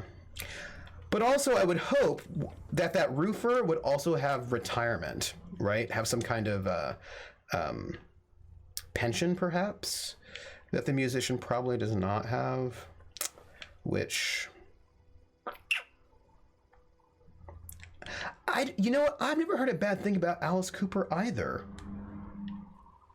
Hey, look. What's up there? It's a cave.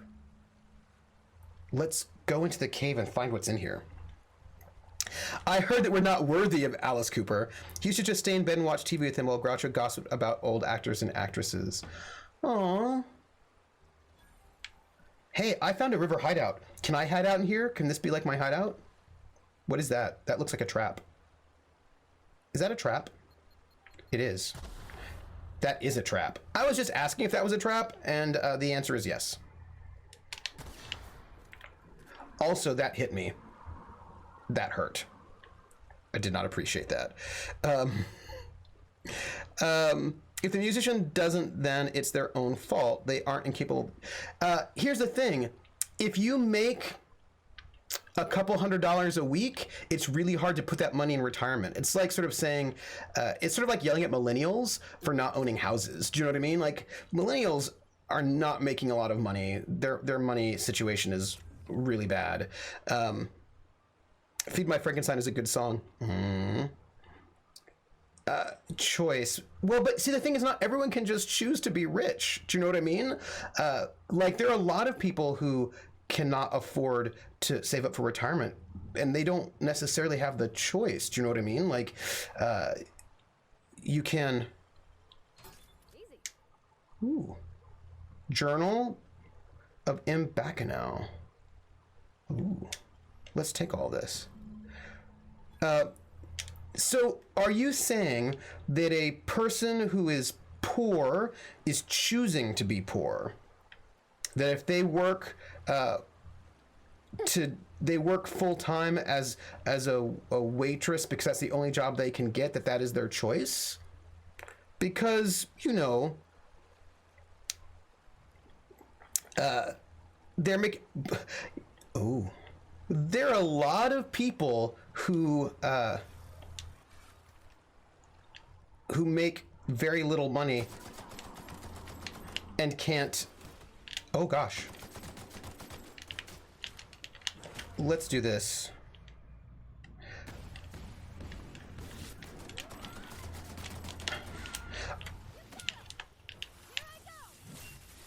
I wish I had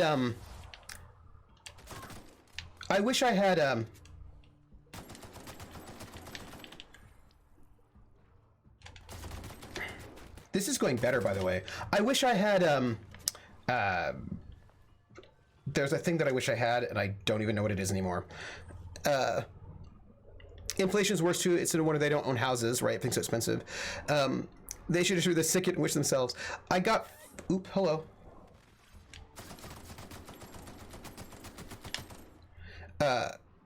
Hello.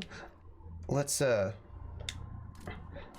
got fired Monday, and I'm looking at a job that has no insurance benefits. I only know how to do one thing, so I understand very much so. I went through a divorce and was trying to... Yeah, right? Exactly. Yeah, like... Parvati, where are you? What are you doing right now? Parvati. Hey, how you doing? Yeah, yeah, you get it, Grumbleskin, right? Right, not everybody can, yeah. And it's, yeah.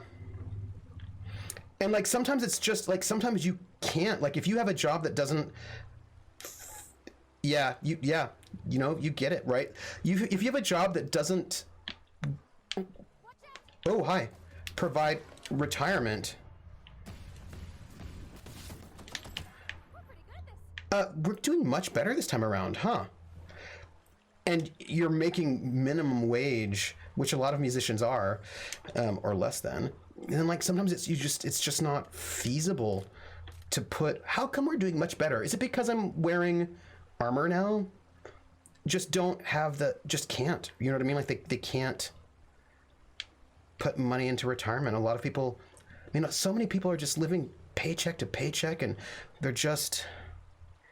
And by the way, Grumbleskin, I am so sorry about your divorce and the loss of your retirement. That is so awful. I'm really sorry about that. Like that's terrible. I'm sorry. And I wish that were not the case. I wish that were not the case. There's a cath of medicine. Let's see if that is somewhere on the map we can get. Oh, divorces years ago. I'm good on that front. All right. let's go up here and get that. We're gonna get that while we're out here. I figured we can just pick up some of the things. Like we're gonna be sort of efficient. The point I'm making is they made the choice to walk the path as a musician. You want health insurance or retirement, then maybe the security of being a musician isn't the path they should be on. Choice. I'm glad that you're good on that choice. Every other developed nation on Earth has healthcare and retirement not tied to employment. There's that, but also, I mean, there are people who are wait staff and they don't get retirement, and it wasn't like they. I mean, you know what I mean? Like there's choice and there's choice, I suppose what I would say. And sometimes, you know, you live in a town where the only place to work is that one company store, or you know, you know what I mean? And no, everyone should have health insurance and retirement regardless of how they spend their life. It would be nice if people, you know, didn't die. I can see the argument for it not being a good choice if you don't have money. Excuse me for one moment. Did you? Yeah, you did. It was me.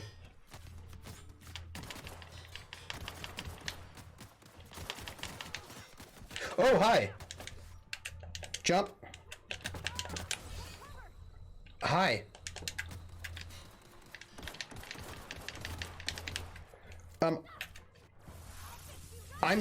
I'm having a hard time right now.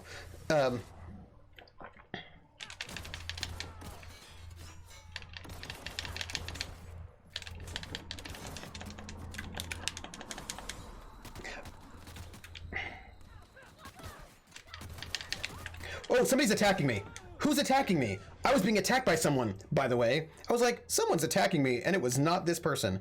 But that would also kind of mean that only rich people can pursue musical careers because they have the funds to take the risk, which would be a bad thing for so many reasons. Well, that's also true, Jabai. Yeah, the dodging didn't seem to work for me. Oh, thank you, Jer. Yeah, it's sort of like there are people who would argue that poor people shouldn't go get PhDs because the job market's so bad, and so like really only rich people should go become professors, and only rich people like, and I don't think that's good, you know, like I just don't think that's good at all. Oh, hello. I will take this. We're here.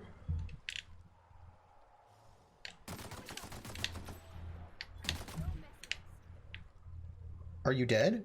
Good, you're dead. Yeah, so I just feel like I want to hear the words, oh, from a lot of different people. And I would hope that people could... I like there's a logic to it, but a sad and limited logic in some ways. And also, like, if only rich people could become professors, then I would not be a professor. One, that is like a true statement. But also, then what kind of education would we be getting? We'd be getting certain kinds of educations, but only some kinds of educations, if you know what I mean. Like, we need to have diversity. We need to have diversity in all sorts of things, and I think one of the personally, one of the more important diversities that I think we need to have is economic diversity. Like, we need people who grew up poor teaching, and we need, like, you know, like we need people from different perspectives doing all sorts of stuff. Yeah, so like yeah, the German school system is very classist, is what I would say. That is a very classist system. Let's go here. Oh, hey. No. Apparently. Yeah, nope. Sorry.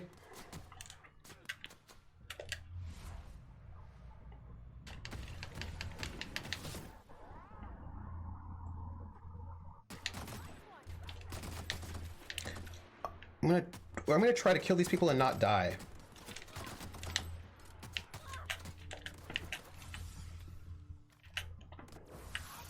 So like maybe,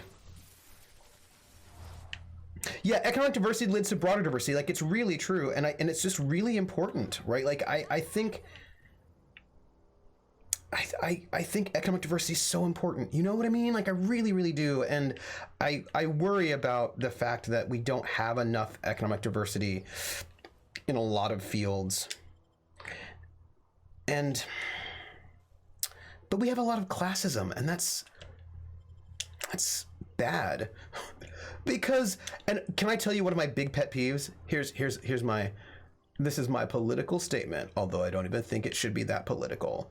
I don't think it should be.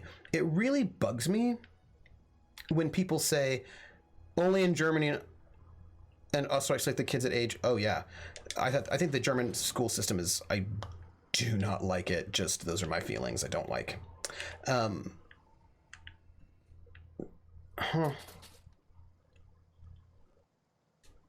cash register.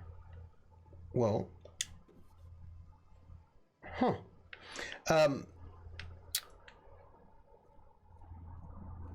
hello, look at all this. At least I'd like that I'm picking up stuff while I'm here, at least, in between a little bit of death.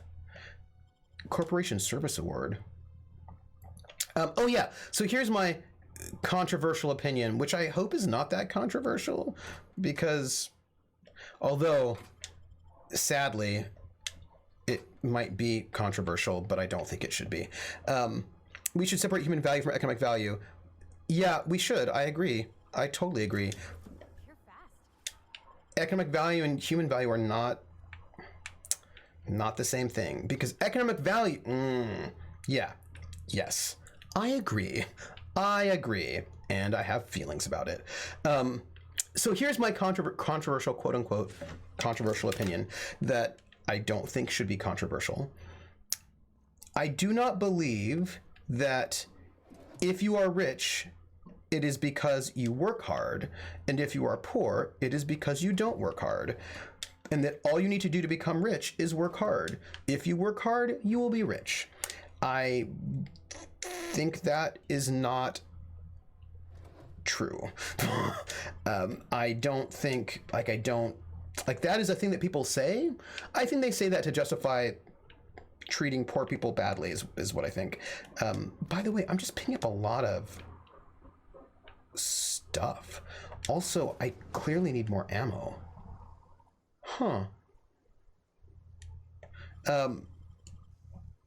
Rich people need to work hard to become. Ooh, hey, I just leveled up. Yes. Maybe I won't die this time. Maybe I will die less. Let's hope that I will die less. And it's just very frustrating to me because coal miners work hard. Wait staff work, like, it's hard to be in food service. That's hard work. I picked a lock, now I can fight better. And this idea, and also there are people who are super wealthy who just inherited their wealth. A lot of our big wealthy people are inherited wealth people. They didn't work hard. They just got it because they were born into it. Maybe they were born with it. Maybe it's Maybelline. Maybe they were born with it. Maybe it's inherited wealth. Yeah. Thank you, Krellin. 60% of wealth is inherited. You know, and I just feel like, and I just think that to sort of say that, I think the problem with saying that if you just work hard to be rich is that you're basically saying that everybody who's poor, it's their own fault that they're poor, and that is, that's not fair. That's not fair at all.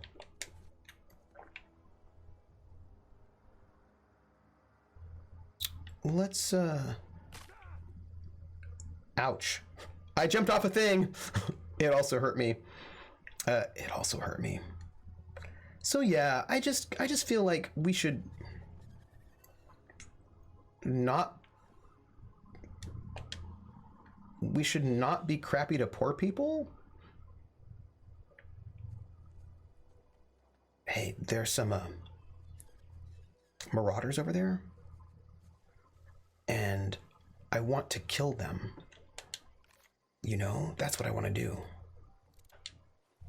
Like that tar guy, he works hard, or she works hard. Like, you know what I mean? Like, that's, Grumbleskin, thank you for being with us. Come back again if you have time. You know, do your thing. Tell me about it, says Chicken Wolf. The amount of rich college students running around flaunting it while I know many students trying to make their own way. Oh, yeah. Oh, yeah. Oh, my pleasure. I love a good convo. Are you trying to flank me? You are trying to flank me, aren't you?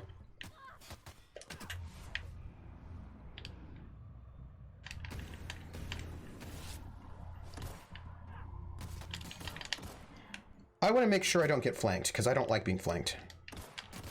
And shot from behind.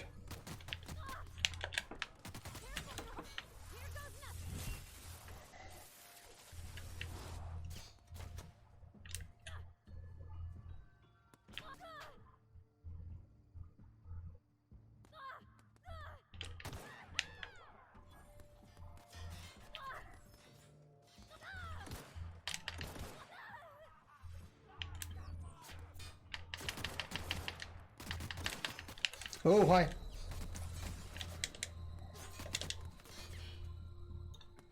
I'm being shot at, and I don't like it. It's really bad.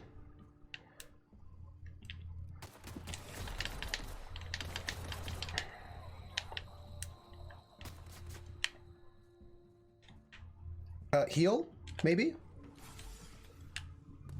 Can I, what can I do to die less?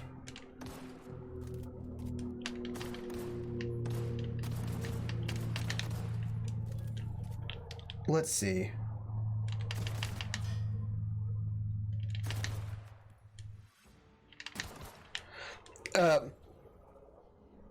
Running away is an option, although I've killed a bunch of them right now. Oh, Parvati's quite injured. Parvati, be less injured. How can I make you less injured? Can you heal your companions? Is that a thing you can do? Hi, Parvati. Can I heal you? Something you need? I noticed you mentioned your dad a lot, but you never meant your mother. That's on account of how I never met her. I'll just say I'm sorry. It's hard to miss what you never knew. She was dead? I don't ponder it over much. She was Oh. the division of the Spacer's Choice family. She worked in the Vale a few months, sorting the cannery computers. The contract said any kids she had, expected or not, belonged to her office from the time of conception. What is this place?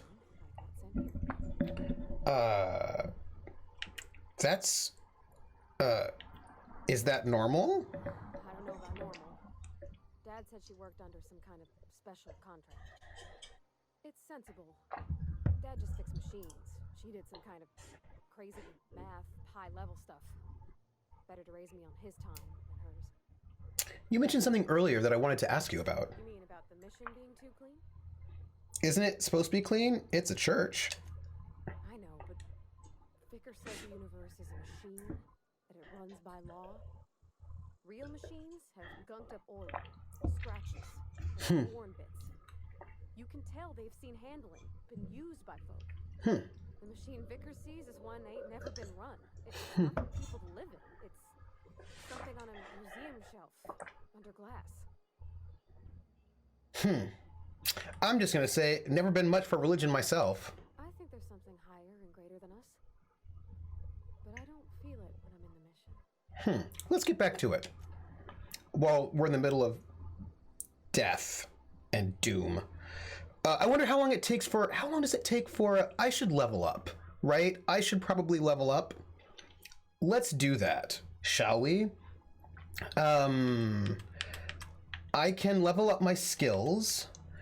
I should probably level up my handguns to 20. How can I do this? Oh, ranged. We're going to get our ranged up because that's important. I feel like dialogue. We want to get up to that 40. I think we're pretty good with stealth. I want to, I feel like it's in character to up tech a little bit more. We'll up tech more later. And we will apply this. Yes. we now can cower longer, which is exciting. Oh, we have location hit effects. That seems like a good thing. Yeah, let's do that. Let's accept. And we have some skill perks. Ooh, skill perks. We have more carrying capacity because that's important. Let's see. Toughness, more health, which is probably good for me. Slow the world. Time dilation lasts longer. Damage when alone.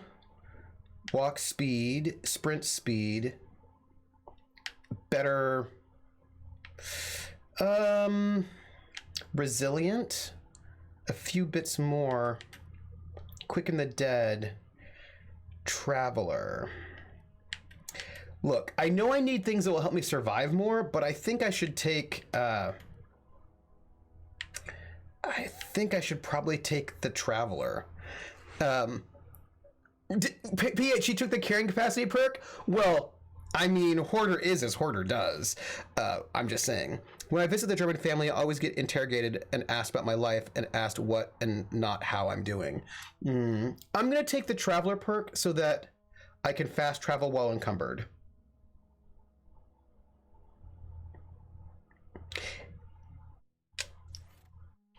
Did it. I do think that I should get more health at some point in time, but we will deal with that. Except... Oh, it didn't work. Sorry. Hold on. Apply. Health is a resource. Accept. And we will get health later. That's what we will do. Oh, item repair. But I need a workbench, and I don't have that right now. So we'll come back to this later. Guess how much you look forward to visiting over Christmas? Not a lot. All right, so I need this cache of medicine. That's what we're doing. Right now we're just trying to, you know. Oh, what is that? Oh, that must be the power plant. Ooh.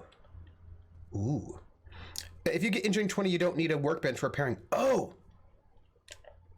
Well, considering that I'm like kind of a techie person, summary, skills, tech. So the next level up, we're going to spend a bunch of it in tech is what we'll do next. So we did the dialogue and we did the shooting because that's what we've been doing recently. But I feel like next time we spend our time on tech and see how that goes for us. Thank you, Krellin. I appreciate the info. Do it soon so you can sell parts for credits. All right. Let's, did you hear anything?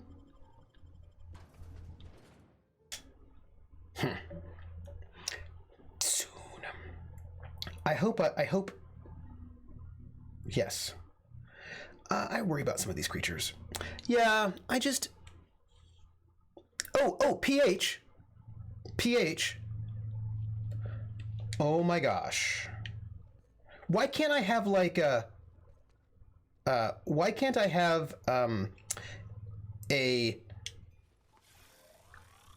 why can't I have what's the word that I'm looking for? Why can't I have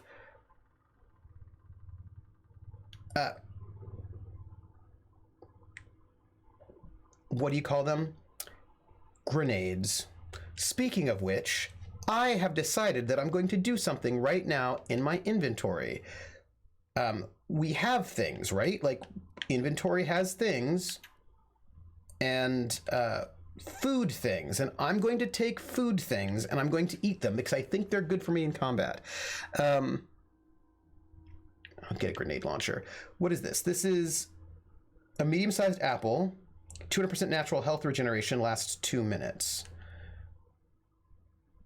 So I'm gonna eat this.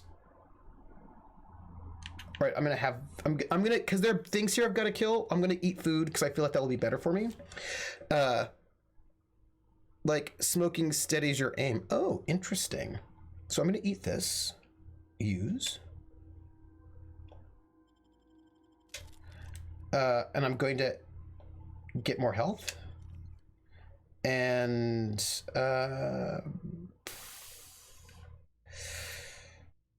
I feel like that should be good for the moment. Hey Falcon, how are you? Let's. What does the inhaler do? Huh. All right. Let's. Where'd the person go? While I was eating. Oh, there we are.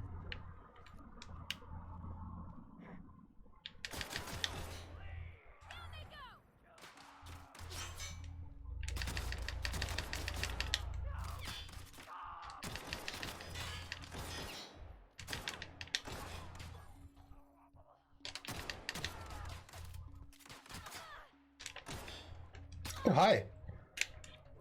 Do your thing. Do your thing.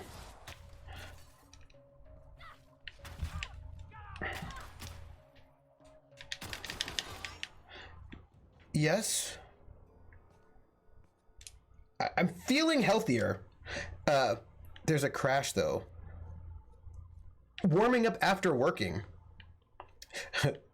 Poor Marauder. I don't really feel bad for him. Oh, PH, I wanted to ask you a question. PH, since I was not able to watch because I've been sort of crazy busy at the moment, which makes me sad. Tell me about Lauren's character. Tell me about, if you would. You don't have to. You can do whatever you want. I'm not the boss of you, but I would appreciate it if you told me about Lauren's character, like who she is or he. I'm not judging. Like tell me about their character. Like who. Oh, Lauren is playing herself basically. So a redhead. But like, what skills? Give me some kind of. Oh, let's hack. Key code. Oh, I've encoded a key code. Look, some logs. Low strength, low perception, high charisma. Oh. History of Emerald Vale exhibit. Synopsis. The history of Emerald Vale, once complete, will display the proud heritage of our settlement for generations to come. Decorating the main hall of our noble community center, this elaborate diorama of memorabilia of our settlement's founding will embody the hard-working spirit of our Spacer family.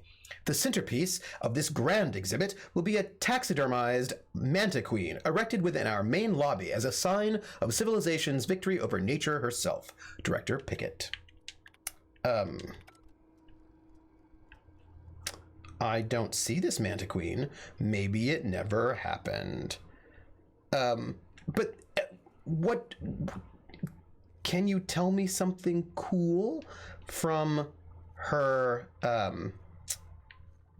From her playthrough, her first go around. Riz's Rangers versus Anti-Cleo's Darlings. Tossball division. I wonder how tossball is different from baseball. Spacer's Choice. Yeah. Like, what fun and exciting thing happened would be my question. I feel pretty. Well, we ended the stream with her choosing whether to give power to the lady outside of town or the town. Oh, wow. Oh, there are more bad guys here, by the way. It looks like.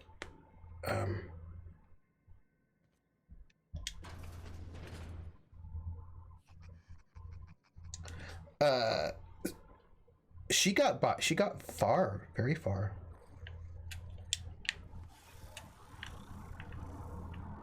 Did this work? Oh, that Sprat's not trying to kill me, so it's fine.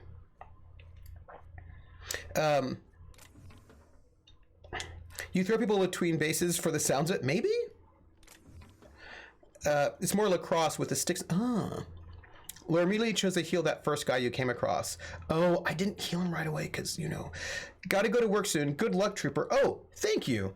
I'm pretty sure you're going to have the slowest paced playthrough of this game on Twitch, which is cool. Well, oh, hey, look. An antique saber. Love it. You know, I feel like we end up talking about stuff and then we play the game slower than other people play the game. I mean, that does happen. But, you know, I feel like we have a lovely time of it. She also took Parvulano and seems to like her. Ah. Oh, hi. Oh, wrong button. Sorry.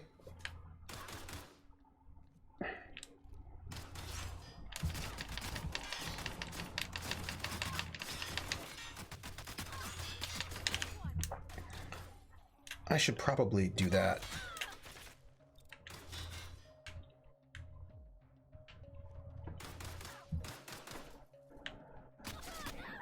Why did you die? No death.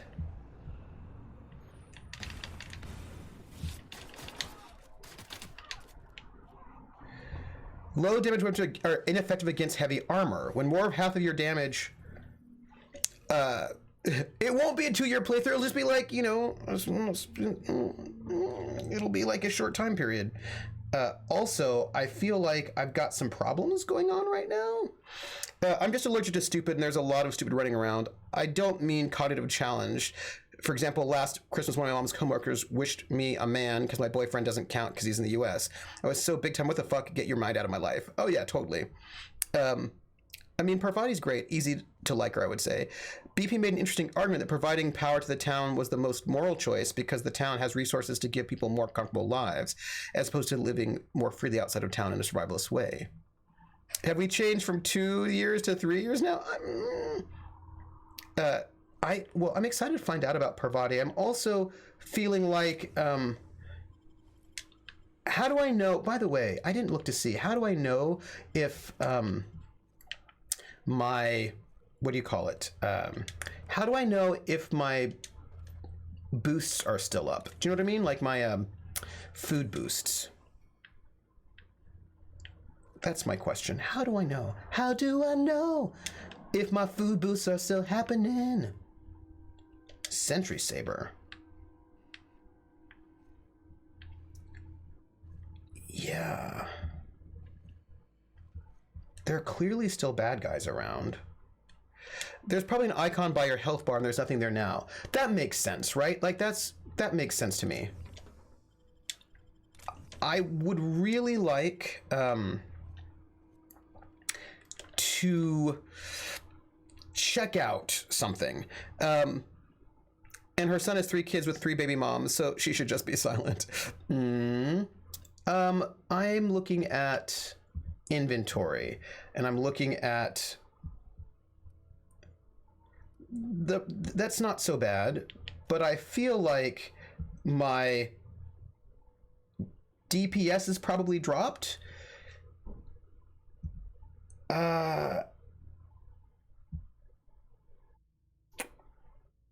I feel like this is the case, right? Like it seems to me that I need a workbench.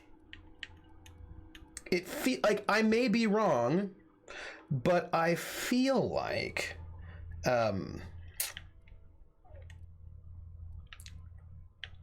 this is what, 133? Yeah, I just have this sense that yeah, I have a sense, this is my sense, that because my weapon's a little bit damaged, it's probably not great.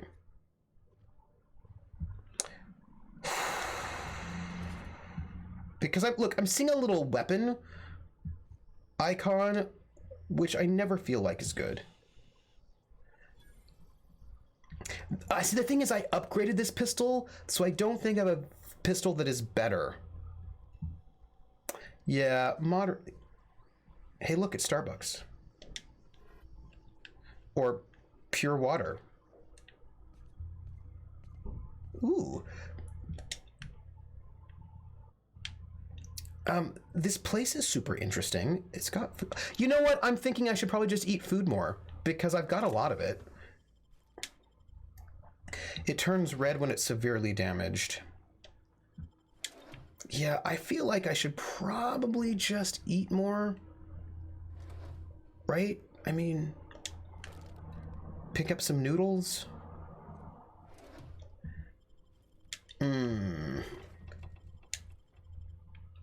I mean, look, I've got a lot of food.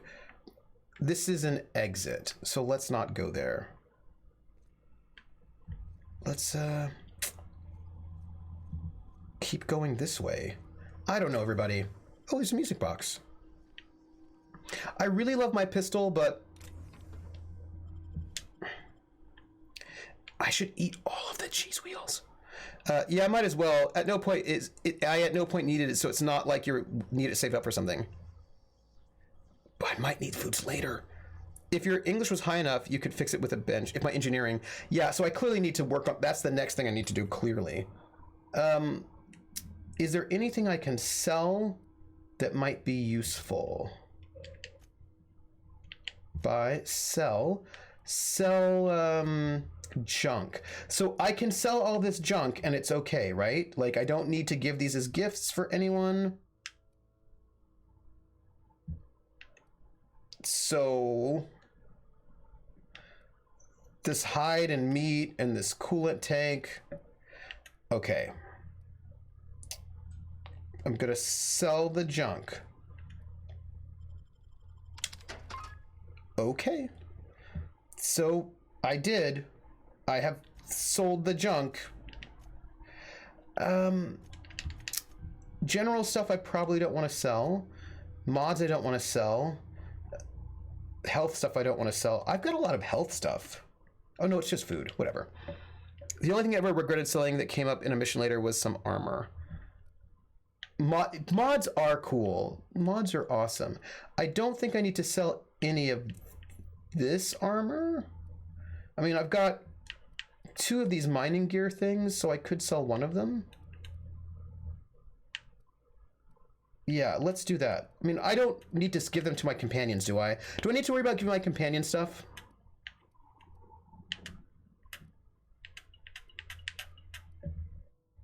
Let me sell this. Let's go to weapons. I've got a lot of weapons. I wish I could sort. Option by name. This is what I want. You can upgrade. Does that mean give them better weapons than they currently have? Bolter, jock, assault rifle, assault rifle, assault rifle. I've got a bunch of those, and I feel like I don't need any of them. And yes, give weapons and armor to companions. So I won't sell all of them because maybe my companions might need them. So I probably shouldn't sell all of them because what if my companions need them for something? So, but there are a bunch of these sentry sabers. I probably don't need all of those. So I'll keep 2 of each then. How do you sell things in the vending machine? Just push stuff in? Yes. They get ranked and a melee weapon for each companion. They get range and melee, and they work exactly like your weapons. Yeah, so since I probably don't need 4 of the same... Well, but what if I need them for my companions? Like, what if my companions need them? All right. So I just sold a lot of stuff, and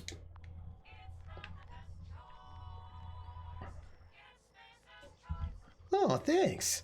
There are only 6 companions, and you don't need this starter crap. But what if I get a companion right away? And now the mental image of someone pushing a sword into a soda machine, and it greatly amuses me. Okay.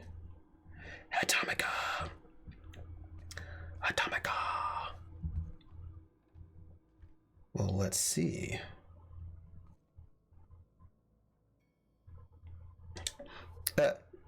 Oh, how did you get to the end of the game already? I feel like you're so fast, Krellin. Or I'm the opposite of so fast. This is also a possibility.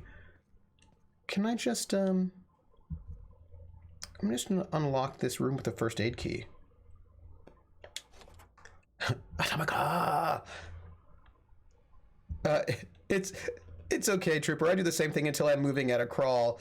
Because I play more than 3 hours a week and I also don't squirrel. Wait, squirrel? What? Squirrel? All of this is fair. All of this is fair. But I only play, I play 3 hours a week. I started I started what do you call it? She scared me for a moment. A Pathfinder Kingmaker game, but I only was able to play once because time. But I feel like I'm going to get slightly more time sometime in the future, maybe. I'm playing a board video game, Armello. The mood struck me. Oh, hey, I have Armello. I haven't played it yet. Is it good? I haven't played it. Oh, it's fun. I have a question. Is there bones and gears don't mix? That's true. Is there friendly fire in this game?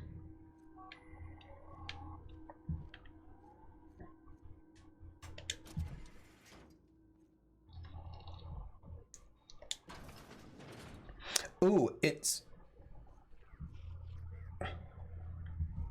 okay. So then let's go here and see what this does. Pathfinder Kingmaker is something people should save for retirement when they have oceans of time. Coming soon, feast your eyes on the great frilled Mantiqueen, sovereign of her nest, imported from the wilds of Terra 1 to thrill and excite your imagination. I mean, Zosha. Oh, see. Oh. Canid, Beta lupus familiaris. Canids can be found all over the Emerald Vale in 2 distinct varieties, domesticated and feral. Feral canids hunt in packs. While domesticated canids can be loyal companions, it is important to remember that the canid is still a wild animal and should be treated with caution. Yeah, so, ooh. Hello. Primals. This display, fashioned to resemble a pair of mighty primals, required extensive field research. Let us have a moment of silence for the researchers who gave their lives in the pursuit of authenticity. Authenticity. Hey, fish. That's nice. Saltuna. If the ocean and rivers are the heart and the veins of the Emerald Vale, then Saltuna is our highly profitable blood. These meaty fish live in the ocean and migrate upstream during mating season. Saltuna are simiporous, which mean they perish after a single reproductive episode. That's when our trusty Spacer's Choice harvesters scoop up their corpses to be cleaned, processed, canned, and delivered straight to your dinner table. Somehow I don't believe them. I feel like that's not true. Like, those are just my feelings, and those feelings may or may not be valid. Let me open this. And then sneak. Ooh. These marauders killed a bunch of people. That's rude.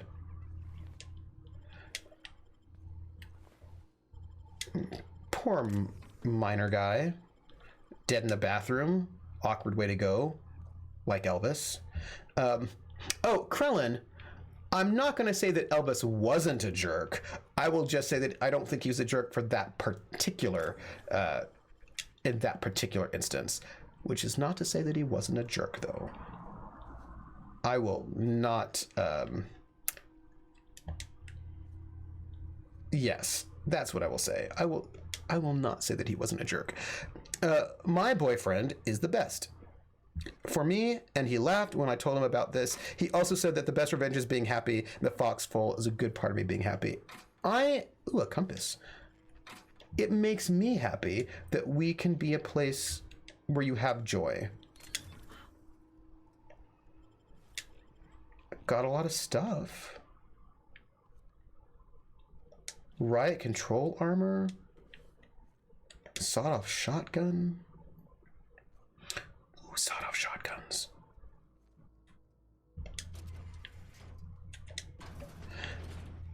All right, I think we're basically done with this place. We just have to go upstairs because there's someone around who I want to say hello to. And when I say hello, I probably mean shooting. Kerbal just tweeted out that paladins are basically lawful neutral oppressors. I know you have feelings.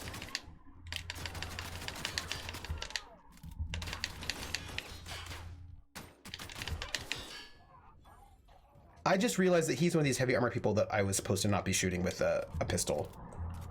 But I like pistols. That man just does not understand the lawful good alignment. I feel the same way, Bunny, says Atomica. The Foxhole and a few other streams Discords are basically mental home for me. Yeah, the Foxhole is very much a home for me as well, and it is a home that I really care about. And also not just the Foxhole, other places online as well. Like this, the Twitch community has been very good for me. You know, it's been a good place. And I mean, I don't know. I will just say, yes, I'm just going to be a little sentimental right there. Oh, I'll just pick that up. You know, and he didn't preface the statement with my ideation of paladins. Alignments are just blah, something to argue about. Yeah, and I think that one of the difficulties about alignments, and this is something that I think Krellin and I have spoken about before, is that what they are has changed between editions. How the first edition of D&D has seen alignments is different from the way later editions, like they're different. Like alignment just has been different things in different times and places. And so, yeah, like it's not like it has one. It's not like there's one true interpretation of what alignment is, because the game itself has been inconsistent about what alignment is and how it works, and that makes these things sort of challenging. Yeah, people can't even agree on the vocabulary, so conversations can't go anywhere. Yeah. And then also people's lived experience with those, with alignment is often quite different in that, you know, I mean, like, yeah, people have really sort of interpreted alignment in very different ways, and that makes it difficult. And yeah, right. I mean, like D&D 3.5 in sort of defined evil as being selfish. So if you're selfish, you're evil. And I was like, oh, okay, so I can make an evil character that doesn't do bad things to people, that's just selfish. Got it. And that would make that person evil. And interesting, right? Like that you don't have to actually do bad things. If you're a selfish person, then that counts. And I was like, interesting. All right, I'm going to make an evil character then whose only thing that makes them evil is that they're selfish. And we'll just see how that, like, because, you know, we will, yeah. So speaking of which, here's the thing. We have done 2 quests, but we're also,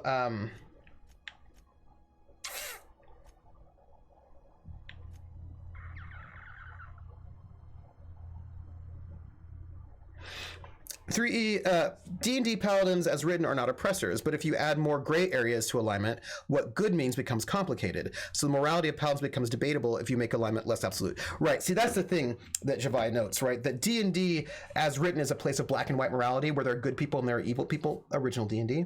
And killing evil people is not a bad thing to do because they're evil, and it's intrinsically good to kill evil beings because they cannot change because they're intrinsically evil.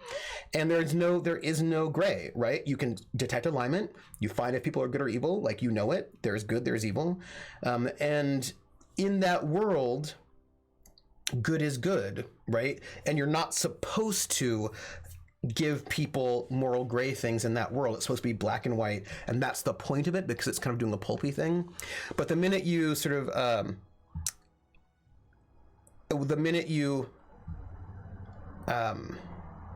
the minute you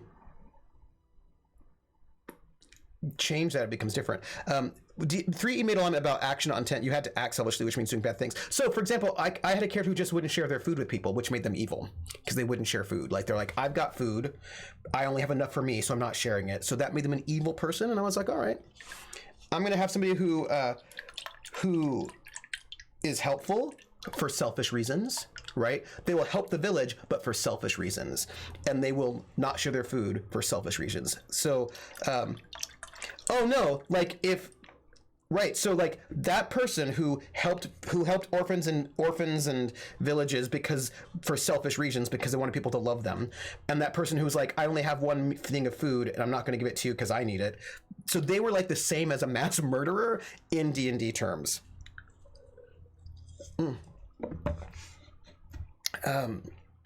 Yeah, so like I was like, I'm gonna have somebody who does all sorts of good positive things, but for selfish reasons, because they only care about themselves, and that makes them feel good about themselves.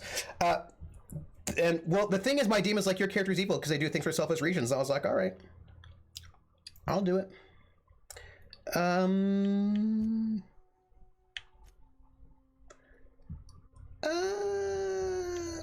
Where is this?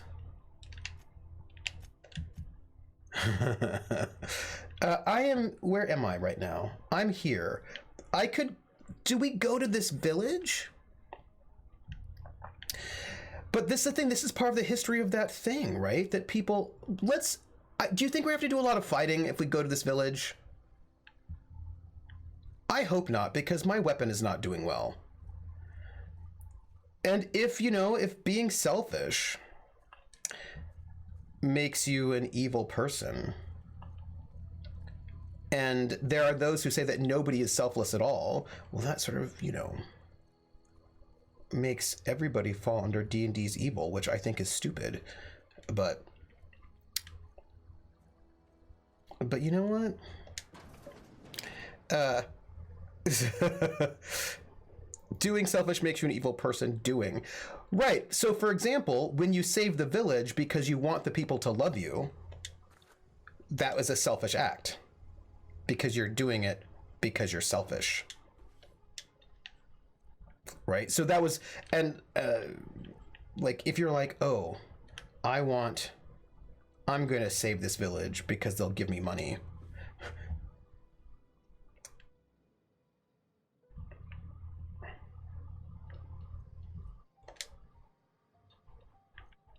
Because it doesn't matter why you did the thing, it matters what you did.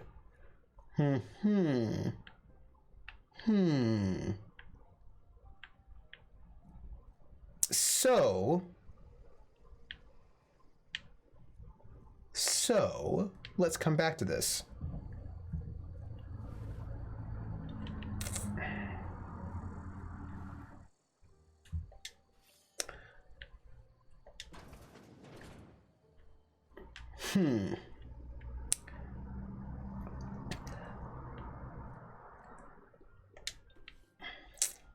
So this is really theories about action determine alignment. Then the point that people disagree about right and wrong, and it gets so confusing when one of these people is the GM and has to rule on what is right and wrong. Yes, but also I think the spirit of old school D&D is that you don't give shades of gray. So you don't give people, right? Because if you had D&D 1E where there are races that are intrinsically evil, you're not supposed to give players orc babies, right? Because that might make them feel bad about killing intrinsically evil things. And that's, unfair. You should just let them kill the orcs. I suppose there are no orc babies. Putting out the fire to save the people doesn't change the fact that you've said it first, so you could put it out and get the accolades. It was indeed more black and white, and I think you weren't supposed to, hello, Marauder Thugs. You weren't supposed to make things complicated. Orcs come out of the ground fully formed, which is part of why there are more varieties of paladin now. That's true. There were not varieties of paladin in the past. Well, with old school orc babies, the point is that there's no possible to raise the orc baby that won't turn out slaving. That is correct, right? There's no way, no matter what. Do you see big buildings, right? That no matter what, the orc baby will always end up being bad. Always, always, always. I don't know what's down there, but we're going. So look, gang, I don't know if I should be continuing forward with my weapon damaged as it is, but I feel like we're in the area and we're not far. So we might as well just go here and chat with them. Other kinds of convictions.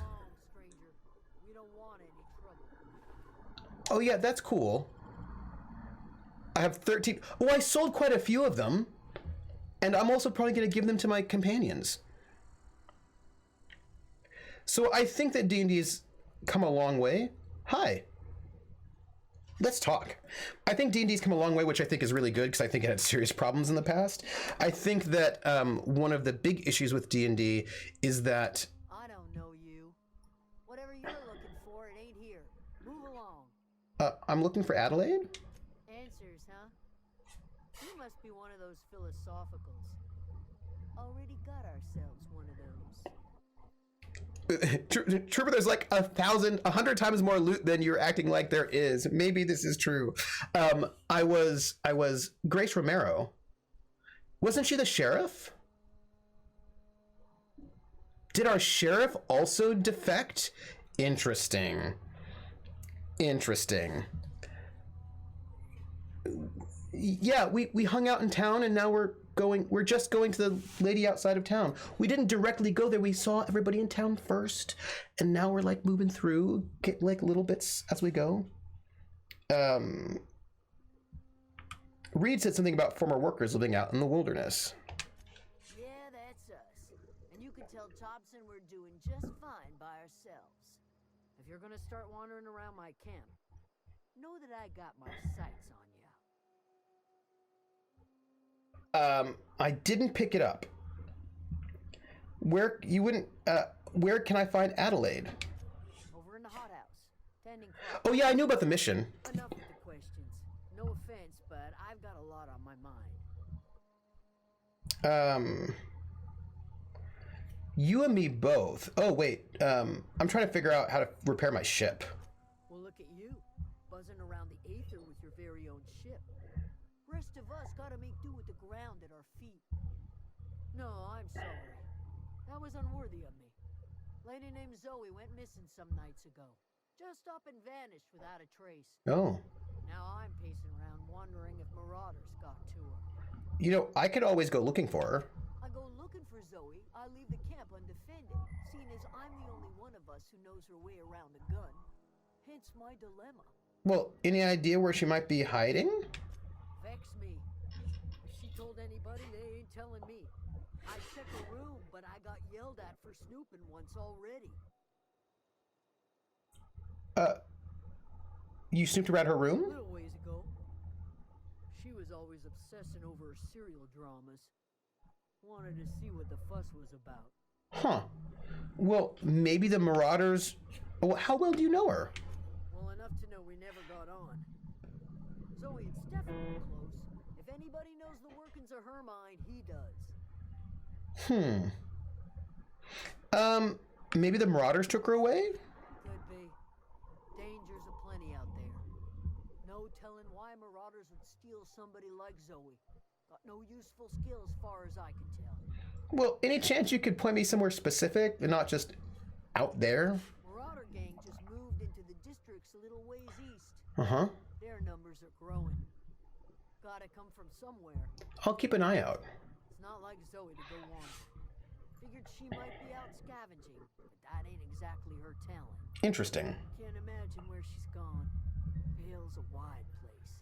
She could be anywhere.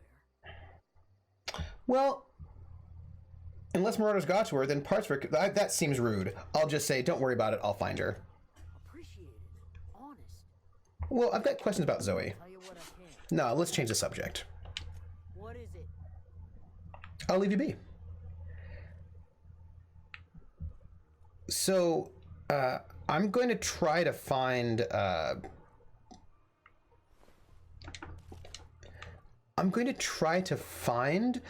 I don't. Is this even the? Are we making the right choice?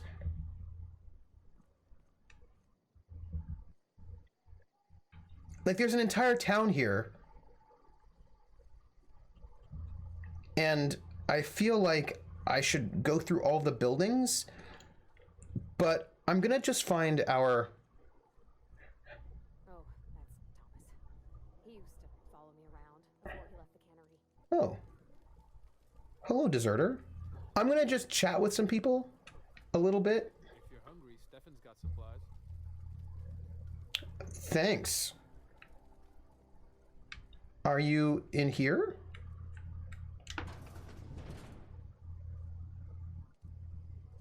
Oh. Hello. Hey. This place looks nice.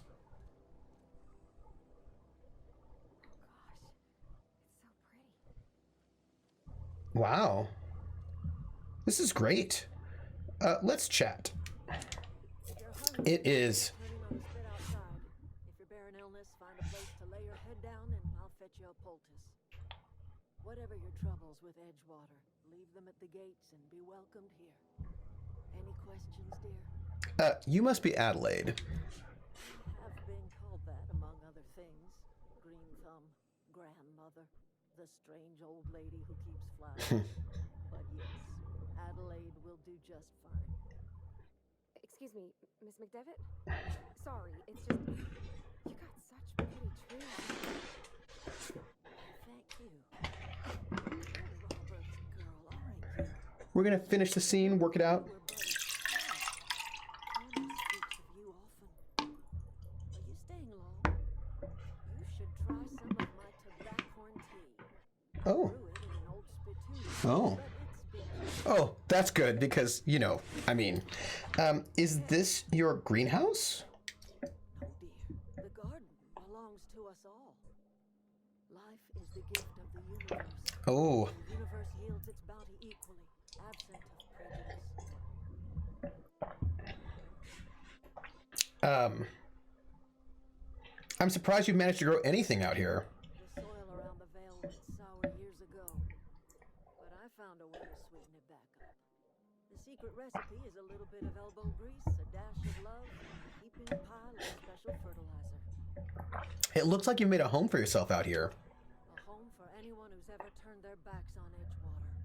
A home for those of us with nowhere left to go and nothing to lose. So like the spores of the puffball, cast on the wind and alighting on fresh soil, we put down new roots. Why did you leave your old home?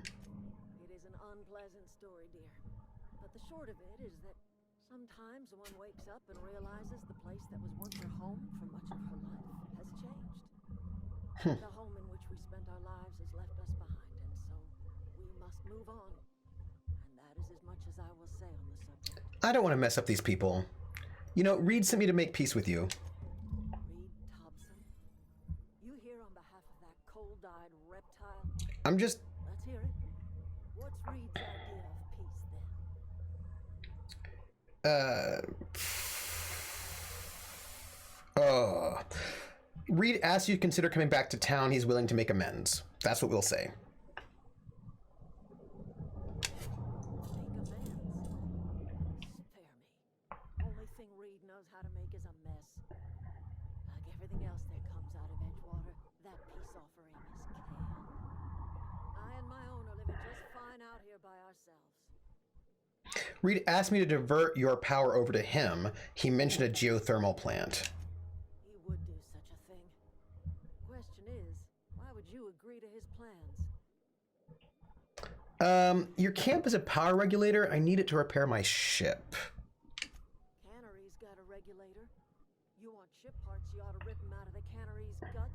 must be. If you're going down to the plant, you should divert power away from Edgewater and toward our end of the grid. Think about it. You'd be liberating an entire town from a lifetime of service to that odious cannery. Seems the sort of thing a hero would do. Javai, why do you dislike Adelaide? Tell me why you dislike her.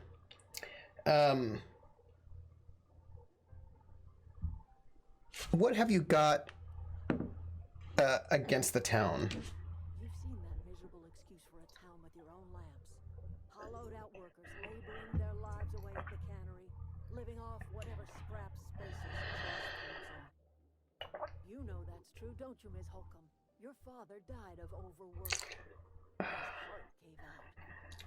He was tired all the time, sure, but he was old, man, and he raised me all by his lonesome.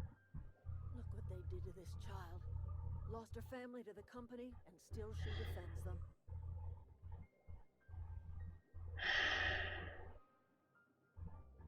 Oh. Oh. Let's say I help you. What happens to Edgewater? Life in Edgewater grinds to a halt. The cannery shuts down, workers desert in droves, and our own little camp grows and thrives. You think Reed's just trying to spite you? You bring power to Reed's town and you'll be killing us. Reed knows it. He's counting on it. I'll consider it. I trust you will listen to your conscience. People, this is terrible. How much? I can't. This is. Come on. What? Well, a fair few of the reasons you haven't gotten to yet, so I can't say them. But generally, how she's willing to pretty much condemn and maybe cause the death of an entire town because she dislikes Reed. But here's the problem. Reed is doing the same thing, right? Reed is like, well, I want you to. They're both the same, sort of. They're both similar, right? In that she has got. Yeah, they're not. It's not like she's any worse than he is. He wants to divert town away from there to basically have them all die or come back to him. She wants to divert town from power from. He wants to divert power from their town so that they either all die or come back to him. She wants to divert power from Edgewater so either they all die or come back or come to her, right? So, if your persuasion is high enough, you can do this bloodlessly. They're both shitty. So what do you think is best for the people living in the town? In which town? Because there are two towns now, right? There's the town of Edgewater and there's the town of this camp, right? It has become its own town now. Because it was probably the best outcome, but I felt like I made the wrong decision afterwards. All I'll say is if your persuasion is high enough, you can do this bloodlessly. Right. This is the problem. Well, Reed wants to divert it so they come back. She doesn't really care. Oh no! As she points out, if they don't come back, they'll die, right? So like they both, and as she says, if it shuts down, the cannery will shut down, and they'll come to her town. So like she's imagining them. She's imagined that they will come to their town and have a better life. So I don't see her as not caring about the people of Edgewater. It seems to me that she thinks that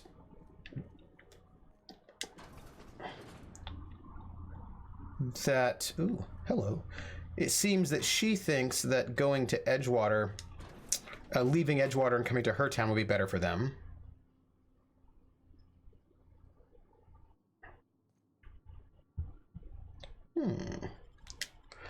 Yeah. So she wants them to come so they can have a better life and be free of corporate domination. Is anybody looking at me right now? No? He wants them to come because he believes that working as part of the corporation is a better life. And he also thinks that they're company property, so like they can't just... like if the corporation will not be able to make its numbers if the people don't come back. And if the people don't come back and they don't get their numbers, the whole town might be shut down by the corporation. So, right, I mean, in his mind... Well, no, but he also does believe that if you do not work hard, you don't get health, you don't get medicine, right? I mean, he is part of that. He also believes in that ideology. He thinks that Spacer's Choice is a family, but if you don't work hard enough, then you don't get medicine. Hello. You hungry? We got canid ribs, canid flank, canid snout too. Something I can help you with? You know, I've told that one of your numbers gone missing. You mean Zoe? Yeah, we were pretty close. Not like her to go loping off. And of course, it's because it's part of his ideology, right? That he believes that if you don't... That's not true. He believes he has limited medicine, so he'll prioritize the harder workers for it. But if he had more medicine, he'd give it to everyone.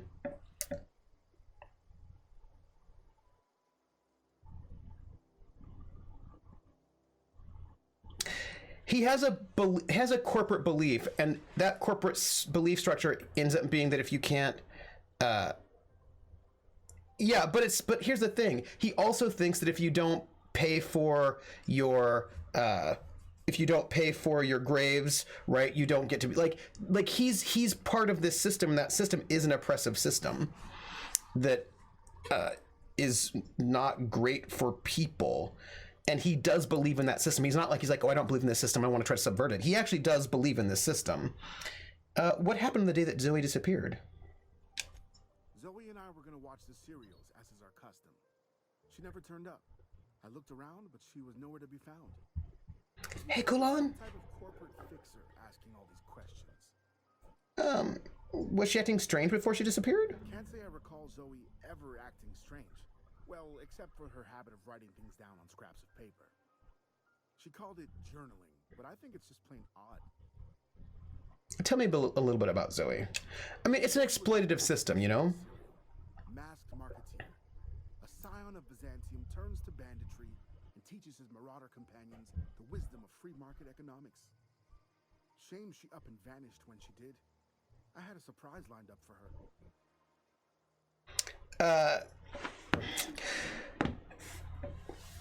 I mean, he does kind of agree with the system, but it's not like he has much of a choice, really.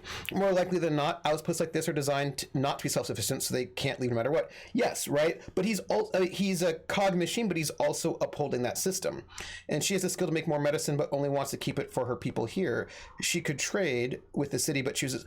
I don't think she could trade with the city, because he's not wanting to deal with them. He wants them back, and that's it. It's not like he's not going to recognize this outpost as a real legitimate space.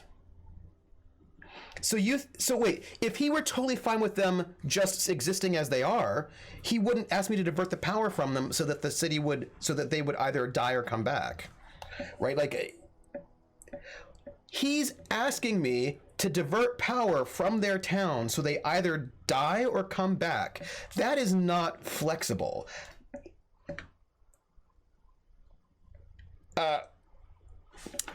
Work with her in terms like shutting down their power so they either die or come back is not working with. It's basically extortion, right? It's threatening. Right, and she is asking the same thing. So they're both asking the same thing, but I don't think I can say, oh, he's the good guy here because he wants to work. No, he wants them back because it's important for his bottom line. They're doing fine, right? But he's like, no, you're stealing company power that no one's using, and you're not here working as part of your job. So, like, I don't think. What was that about surprising Zoe? The other day, I got my hands on a genuine copy of the latest Masked Marketeer. I was gonna surprise Zoe with it, but she was gone the next day. Oh, I do think he's the bad guy, but I don't think that she's necessary. I think that he may be a nice person, but I do think he's working for a bad system. So, do you know what I mean? Like, I mean, you can say, but he's a nice person. I was like, I'm sure maybe he is, but he's working for an oppressive system that exploits people, and he is upholding that system of exploitation, and he's furthering that system of exploitation, and he's willing to have all those people die if they don't come back and work for him. So So I don't think that makes him a good guy, and I think that does make him a bad guy, which doesn't mean that she's a good guy, but I don't think that I could call him not a bad guy either.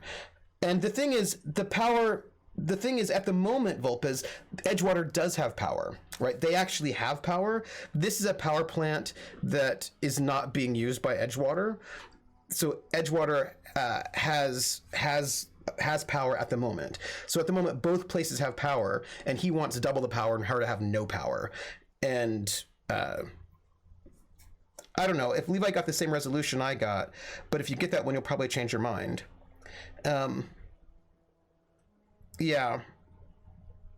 No, I mean, it seems that they want the same thing, right, Vulpes? It seems like they both want the same thing. They both want to have power in their place exclusively so that they can get the other people into their place. And they just have different ideologies. She thinks that being free from corporations is better, and he thinks that being within the corporation is better.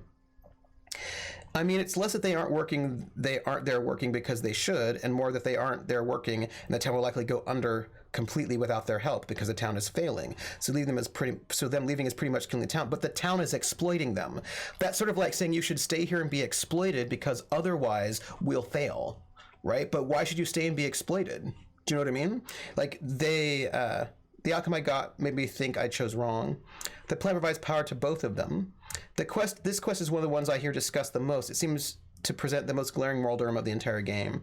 Yeah, I mean, here's the thing. The town is failing for a lot of reasons, but they didn't leave for no reason. They didn't leave because they're like, they're like, no, this place is oppressive and exploitive, and we don't want to be here. And so they left. And the town says you don't have the freedom to leave. You don't have the freedom to do what you want to do. Yeah. Thompson is the Democratic Party. You have to work with us or all those other people you care about will die. Krellin, you and I have different opinions on the Democratic Party, 100%. Hold on, there was something else. Hey, I got time. What are you selling? Fresh off the limb, and that includes canid meat. Yeah, I don't think there's anything I want to buy from him. Geographic scanner. Oh. Those are expensive. Fun Times barrel. Sure grip. Oh, these are weapon mods. Heavy ammo.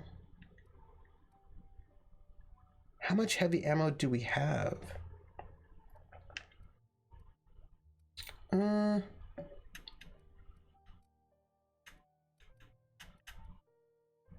Extended sight weapon range. No, for you to get the part to fix your ship, you need to choose. There's only one power station for it to be fixed. The power station go to only one place. The status code could stand, yeah, but then you stay on this planet forever. I know, this is the... I think Adelaide left because her son died, not because the system was oppressive. Like, I never got the feeling she cared about the system at all, for it was 100% personal and between her and Reed. But everyone else is leaving because the system is oppressive, and the system is super oppressive and exploitive. I don't know if I want to buy any of these things. So...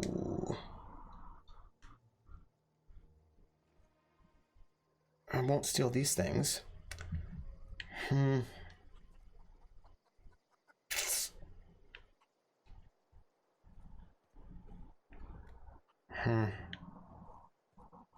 Well, dang it. And the people here are actually healthier, right? This is actually they're not sick and dying here, so the idea that they'd be healthier in the other place is questionable because they're eating eating vegetables here. Oh, you know what I can do maybe? I'm just looking for, since I'm here, I feel like I should see if I can find Zoe's place. If you're hungry, Stefan's got supplies. No, I'm looking for Zoe's place.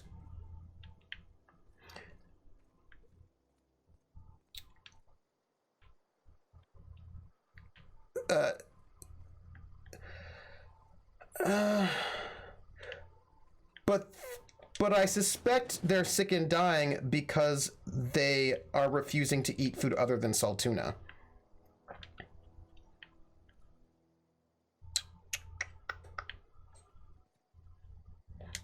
Keep your wits about you, friend. Sure.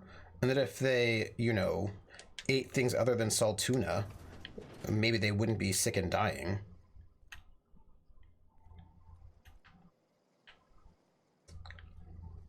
Well, let's see.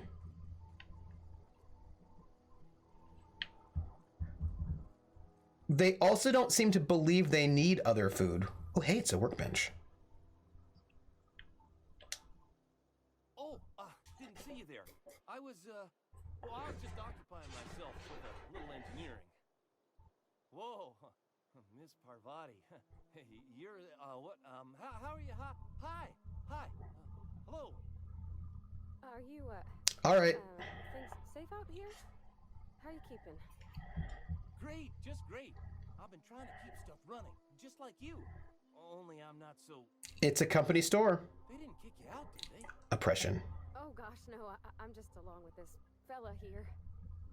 Are you from town? I mean, you don't exactly look like you're from town. I'm just trying to get my ship off the ground. Never heard it phrased in such a way before. I guess we're all trying to get our ships off No, the ground. that wasn't a metaphor. Sorry, I just wasn't sure if you were from town or if you were one of us. Something's been chewing at me, you see. What? Fact is, I've been, well, lying. To everybody here. Camp thinks I'm a mechanical genius, but I couldn't fix a busted chair. Well, it's never too late to start learning. I could give you a couple pointers. I'll take all the help I can get. I set my mind to learning the craft of the engineer, you see. I want to make something of myself. You ever heard of the Young Spacer's Guide to Mechanical Engineering? I have. It comes in a set of 3. If I had my hands on one of those data pads... Come on in my house, come on. Come on in my house, I'm gonna give you candy. Come on in my house, I'm gonna give you everything. Theater nerd, welcome in. We're just gonna go. We're about ready. Welcome in, but we're about ready to leave. How are you? Our stream is almost done. We're just talking to some people. I want to look at somebody's apartment and see how it's going. I've got one of those data pads you wanted. You mentioned 2. What did we hear? What did we hear? I'll take all. I've heard that it's a set of 3. If I had my hands on one of those data pads, I could teach myself the ins and outs. I know the old community center kept a copy. I should find another one back in town. If you could find me one of those pods, I'd be greatly obliged. You mentioned 2 pods. What about the 3rd? Wish I knew. I wagered the town had the full set once upon a time. Oh, Where the 3rd I'm sorry. I can't say. You know what? I've got one of those data pads you wanted. No kidding. Really? Well, which one? Part 1. I found it in the Community Service Center archives. That. Building a computing machine out of Spectrum potatoes, a primer. I'm just glad it survived all these years. I appreciate you going Of course. through all that trouble. In fact, I put aside something special on the off chance that somebody'd search out those data pads. Oh. Hold on, I've got another one for you. Well, don't keep me in suspense. Part 2. I found it in the cannery. Ain't that just ironical? If I'd worked a little longer back at the cannery, I might have found this myself. That is true. 2 whole data pads? Be still my beating heart. Oh, almost forgot your payment. Oh, thanks. I'll let you know if I find any others. Sure, I'd be glad to take them off your hands. But I wanted to ask you something. What's on your mind? How long have you lived here? Couple months. This camp's my home. People you see milling about, they're my family. At least I think of them that way. I owe them my life. Would have died in the wilderness if they hadn't chanced upon me, starving and delirious. Yeah, I think an issue is where we think the issue with communication between Edgewater and this place falls down. My view is that Adelaide is the one stopping it mostly, with Reed being willing to cooperate, while you seem to think the opposite. And I don't think the game has said either straight out, so difference in views makes sense. But I also think that this community is not just Adelaide, it's also Thomas and all the other people who have come to this place, right? Like Reed thinks that if you convince Adelaide, she can convince other people, but those other people left for reasons too. They left because they did not like being in Edgewater. And I don't think people should be forced to be in places they don't want to be. You know? Like, for me, it's not just about her. It's also about the person who was the sheriff, who also left this place, and him, and all the people who decided to leave. Cannery for one reason or another. Me? I was let go, mostly on account of my incompetence. I mean, I was incompetent. I couldn't even survive on my own. Grace found me, Adelaide took me in, I've been on my feet ever since. You weren't incompetent. You just didn't fit the cannery. Not like here. This place had a U-shaped hole, and now it doesn't. You could stay, you know. Here. I'd be happy to... I mean, we could really use... this isn't coming out right. If you want, Adelaide would make a place for you. Like this guy, he was let go, so he was fired. He was left out to die in the wilderness, and he would have died had there not been this community. They found him, they got him back up, and now he's a place to stay. So it's not like he left because Adelaide was out there and Adelaide evilly drew him away from the village. He was fired and left to die, and he found a place where he could survive. I don't think either one of them views the other side as anything other than the faction of the leader, to be honest. I think that's true. And What's on your mind? there is a workbench, but I don't want to use it right now. I want to just find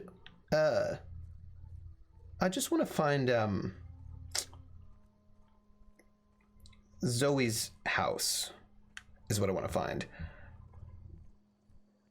Yeah, I mean, as he says, they all left for a reason. Who are you?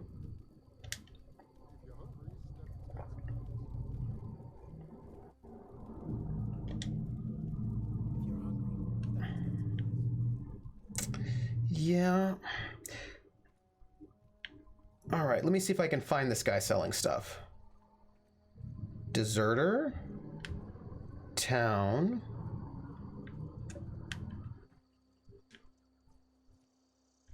Ah, I see him. I think both sides have severe issues. I just think I find Adelaide worse than you do, but that might be influenced by my knowing more. Maybe. To the right of him, not the left. I just don't think this town... I mean, fundamentally, there are a bunch of people who don't want to live in the town anymore, and I don't think people should be forced to live in a place they don't want to live. And be exploited if they don't, like, you know what I mean? Like, people are being forced in this town. They don't want to live there.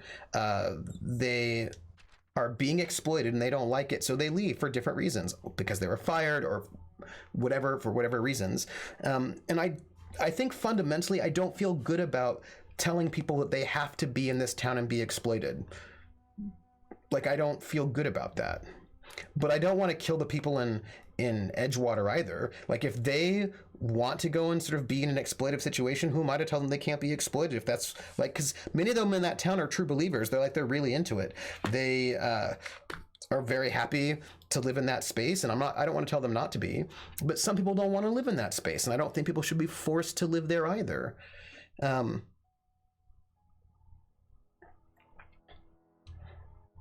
Yeah.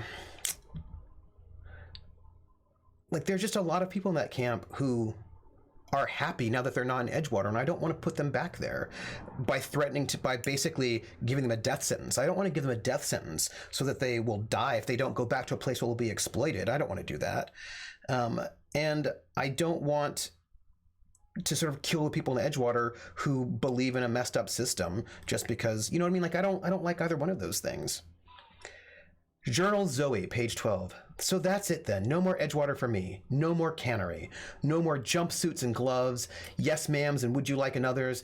I don't know why I'm writing this down for posterity's sake, because I've always hated the cannery, and I don't think I'll ever have to look back to this journal many years hence and tell myself, oh wow, I did hate the veil once, didn't I? just because I got sick. Everybody gets sick. Well, okay, I got sick and I grabbed a little too much adrenatime. Is that really a crime? I gotta treat myself when I'm sick, don't I? Whatever happened to personal responsibility and surviving by one's own bootstraps? Oh, but you misappropriate one box of adrenatime and suddenly you're committing larceny. There are 7 people in this town. There are 15 people in the city. You don't want to choose. Your game ends here on this planet. Yeah. I wonder if my game ends out here on this planet. I wonder, actually. Huh. Examine. Well, today's the day, Zoe. Today's the day you take your destiny into your own hands. I've been listening to Grace talk about the Marauder threat, bands of wild, free-spirited bandits living in camps out in the hills, warming themselves by the light of barrel fires, probably mounted the heads of their enemies on spikes as a warning to folk like me, living a life of comfort and ease, free of any rules. I bet they could take the whole region if they were organized. I've been tucking away some of Adelaide's food, and I've got some spare cans of salt tuna. Should last me a couple weeks if I ration. I got some adrenatime too. Everybody loves adrenatime, even marauders, right? I got odds those marauders will let me throw in with them if I dangle a couple syringes of adrenatime before their eyes. This is gonna be great. Look out, Terra 2, Bandit Queen Zoe's origin story's begun.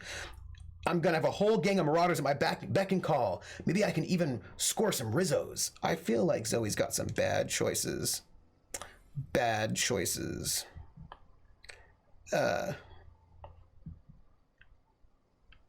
Yeah. Terror on Marnark. That's cool, but I'm not going to steal that poster. Oh, hello. Zoe's journal, page 18. Good news, I'm alive. Starting to feel a little bit better, too. There's a group of deserters living out in the old botanical labs. They found a way to grow some food, or something that passes for food anyway. Adelaide boiled a part of something green and leafy and told me to drink it twice a day for my symptoms, I suppose. It tastes atrocious, but I've been feeling better. It's nice to be away from the cannery. The labs have just enough power to run run an ether wave, so I've been catching up on my old serial dramas. Mass Marketeer? Yeah. What would I do without you? Go crazy, most likely. Crack up, murder all my neighbors, and run screaming to the hills like some wild marauder. I don't know. It doesn't sound too bad. I could see myself leading a cadre of marauders. A band of bandits. Wait, that doesn't sound right. Band of bandits? What would we call ourselves? The Formidable 14. The 100 Hooligans. Featuring Zoe, Bandit Queen. Oh, Zoe. Oh, Zoe. So really this entire thing is happening kind of because you want to leave the planet and have a ship of your own. Does that make you the bad guy, willing to doom one of the two for your own ease? If you waited, you could probably get away some other way. It might just take longer. In-game waiting is not an option because difficult choices. Yeah, I don't know. I don't know. I don't know. I don't know. I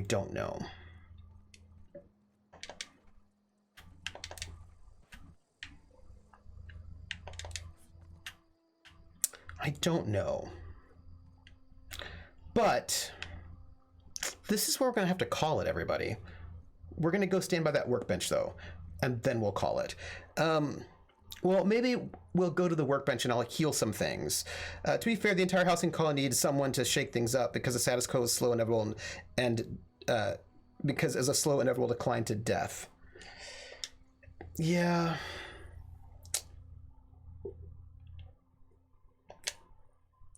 There's a lot to think about. It's true. There are weapon modifications we can do. I'm going to repair, though, at the moment.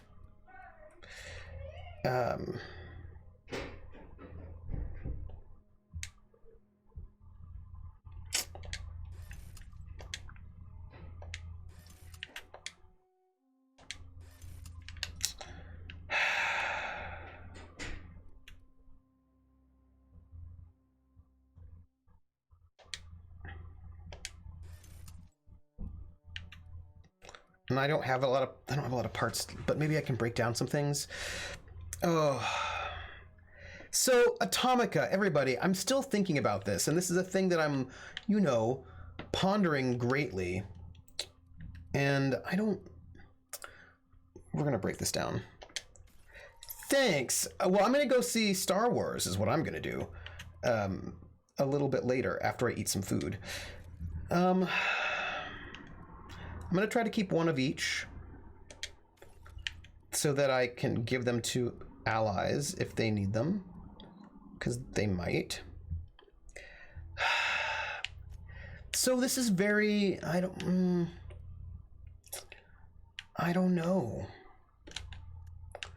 I don't know. I've got 2 of everything. I've got 1 extra light pistol from Spacer's Choice, so I can get rid of 1 of these, it looks like. You can look forward to another black one being introduced in the Star Wars franchise. Really? Ooh. What for do you ponder? I've got to ponder this discussion. Trooper, stop saving your level 1 gear for future level 20 companions. Oh. But look, a bolter pistol. I don't think I have one of those. So repair. Oh, maybe I can repair that. And that's fine. I do, but I might be using one.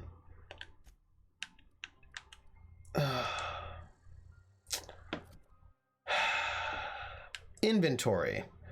I have got a 132 space pistol.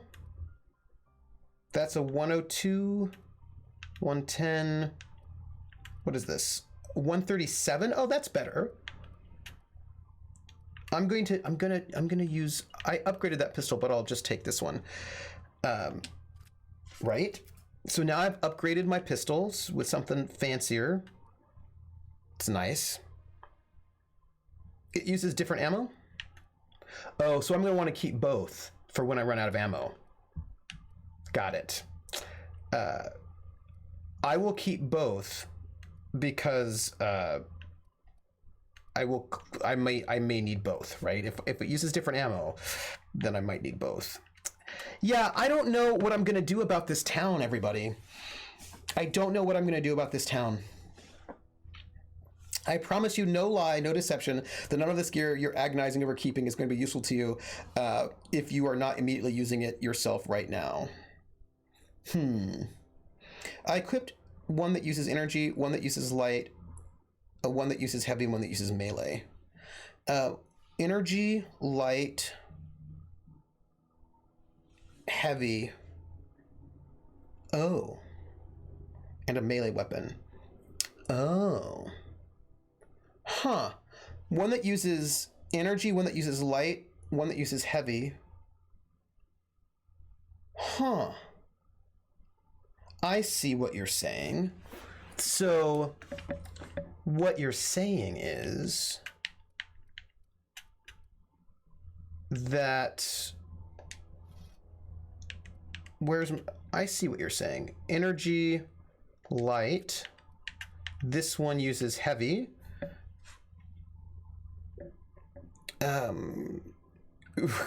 I never ran out of ammo. And then, ooh, what? Be right. Be right. Oh no, wrong button.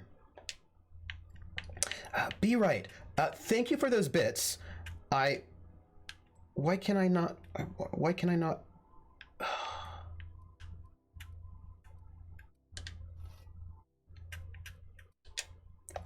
not unequip this? Oh. What? PH2? Oh my gosh. All right, I'm going to sing for you before we close it out and I figure out what's going on with this. And it is We're in the Money by Ginger Rogers, as sung in the film Gold Diggers of 1933 in Pig Latin. And so, Earway and hey, the anime. Earway and hey, the anime. Ewe at gele, awe of we at exte ute et gele on weo. Earway and hey, the anime. the ice skates are on, he say.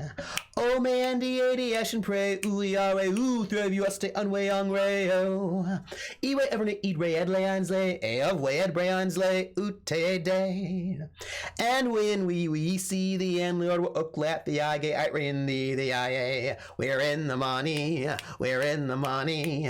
We've got a lot of what it takes to get along. Woo! Thank you, Volpez and PH, and also Be Right. Thank you so much. I'm going to tell you, happy holidays to everyone. I will be streaming next week, Thursday, Friday, and Saturday. Thursday at 6, Return of Obra Dinn. Friday at 6, Fate Accelerated, Fate Core, Prep for the French Resistance. This time I think we're going to really sort of dig into factions, I'm hoping. And then Saturday, more Outer Worlds. But I don't know what is going to happen with this game. I don't know because I don't know if I can make this choice. I don't know. So we will see. We will see. Happy Hanukkah, happy Kwanzaa, happy Christmas, happy winter solstice, happy winter holidays to you all. Happy New Year. I mean, I'm going to be here though. Talk to more people, talk to them multiple times. This is what I'm going to do. My plan at the moment, Krellin, is to do all of the side quests and all the quests that are not this one and talk to as many people as possible before I make this decision. I'm not going to make the decision half-cocked. I'm going to be fully cocked when I make this decision. Yeah, but that's what I'm going to do. I'm going to sort of do lots of talking to the people, but I certainly cannot make a decision as it stands at the moment. I'm just going to do all of the side quests, talk to more people, and see how I feel. Academic foxhole, going off fully cocked. Wait, what? Wait. So that's it. We're going to try to figure it out. I'm going to figure it out. And I hope. Also, I do have a lot in my inventory, so I might have to ditch a couple more things. So yeah, everyone. Oh, sorry. I'm so bad at this. I need to be better at my job. Hold on. If there's anybody who's hanging out who is not followed, you can follow over there if you like. If you want to subscribe, you can also subscribe. Also, we have a Discord. You can join us and hang out with us and chat with us about all of the things. We're pretty mellow. I also have a YouTube, which is at Trooper SJP, where you can see the archive of these shows. And if I do other things, they will be there as well. Also, I have a Twitter, which is Academic Foxhole.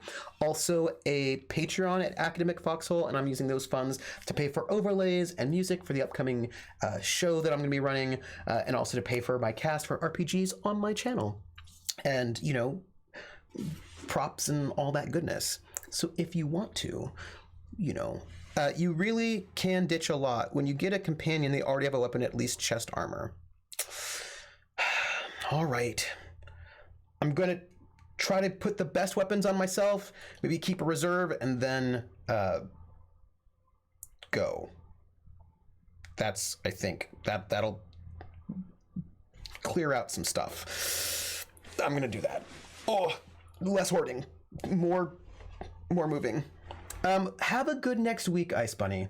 And I know that you have some sort of winter Norse thing, I assume. And so happy, I don't know what the name of that holiday is called, but happy that for you as well. And I'm going to ponder, you know what? I'm going to try not to ponder this dilemma right now because I don't have enough information.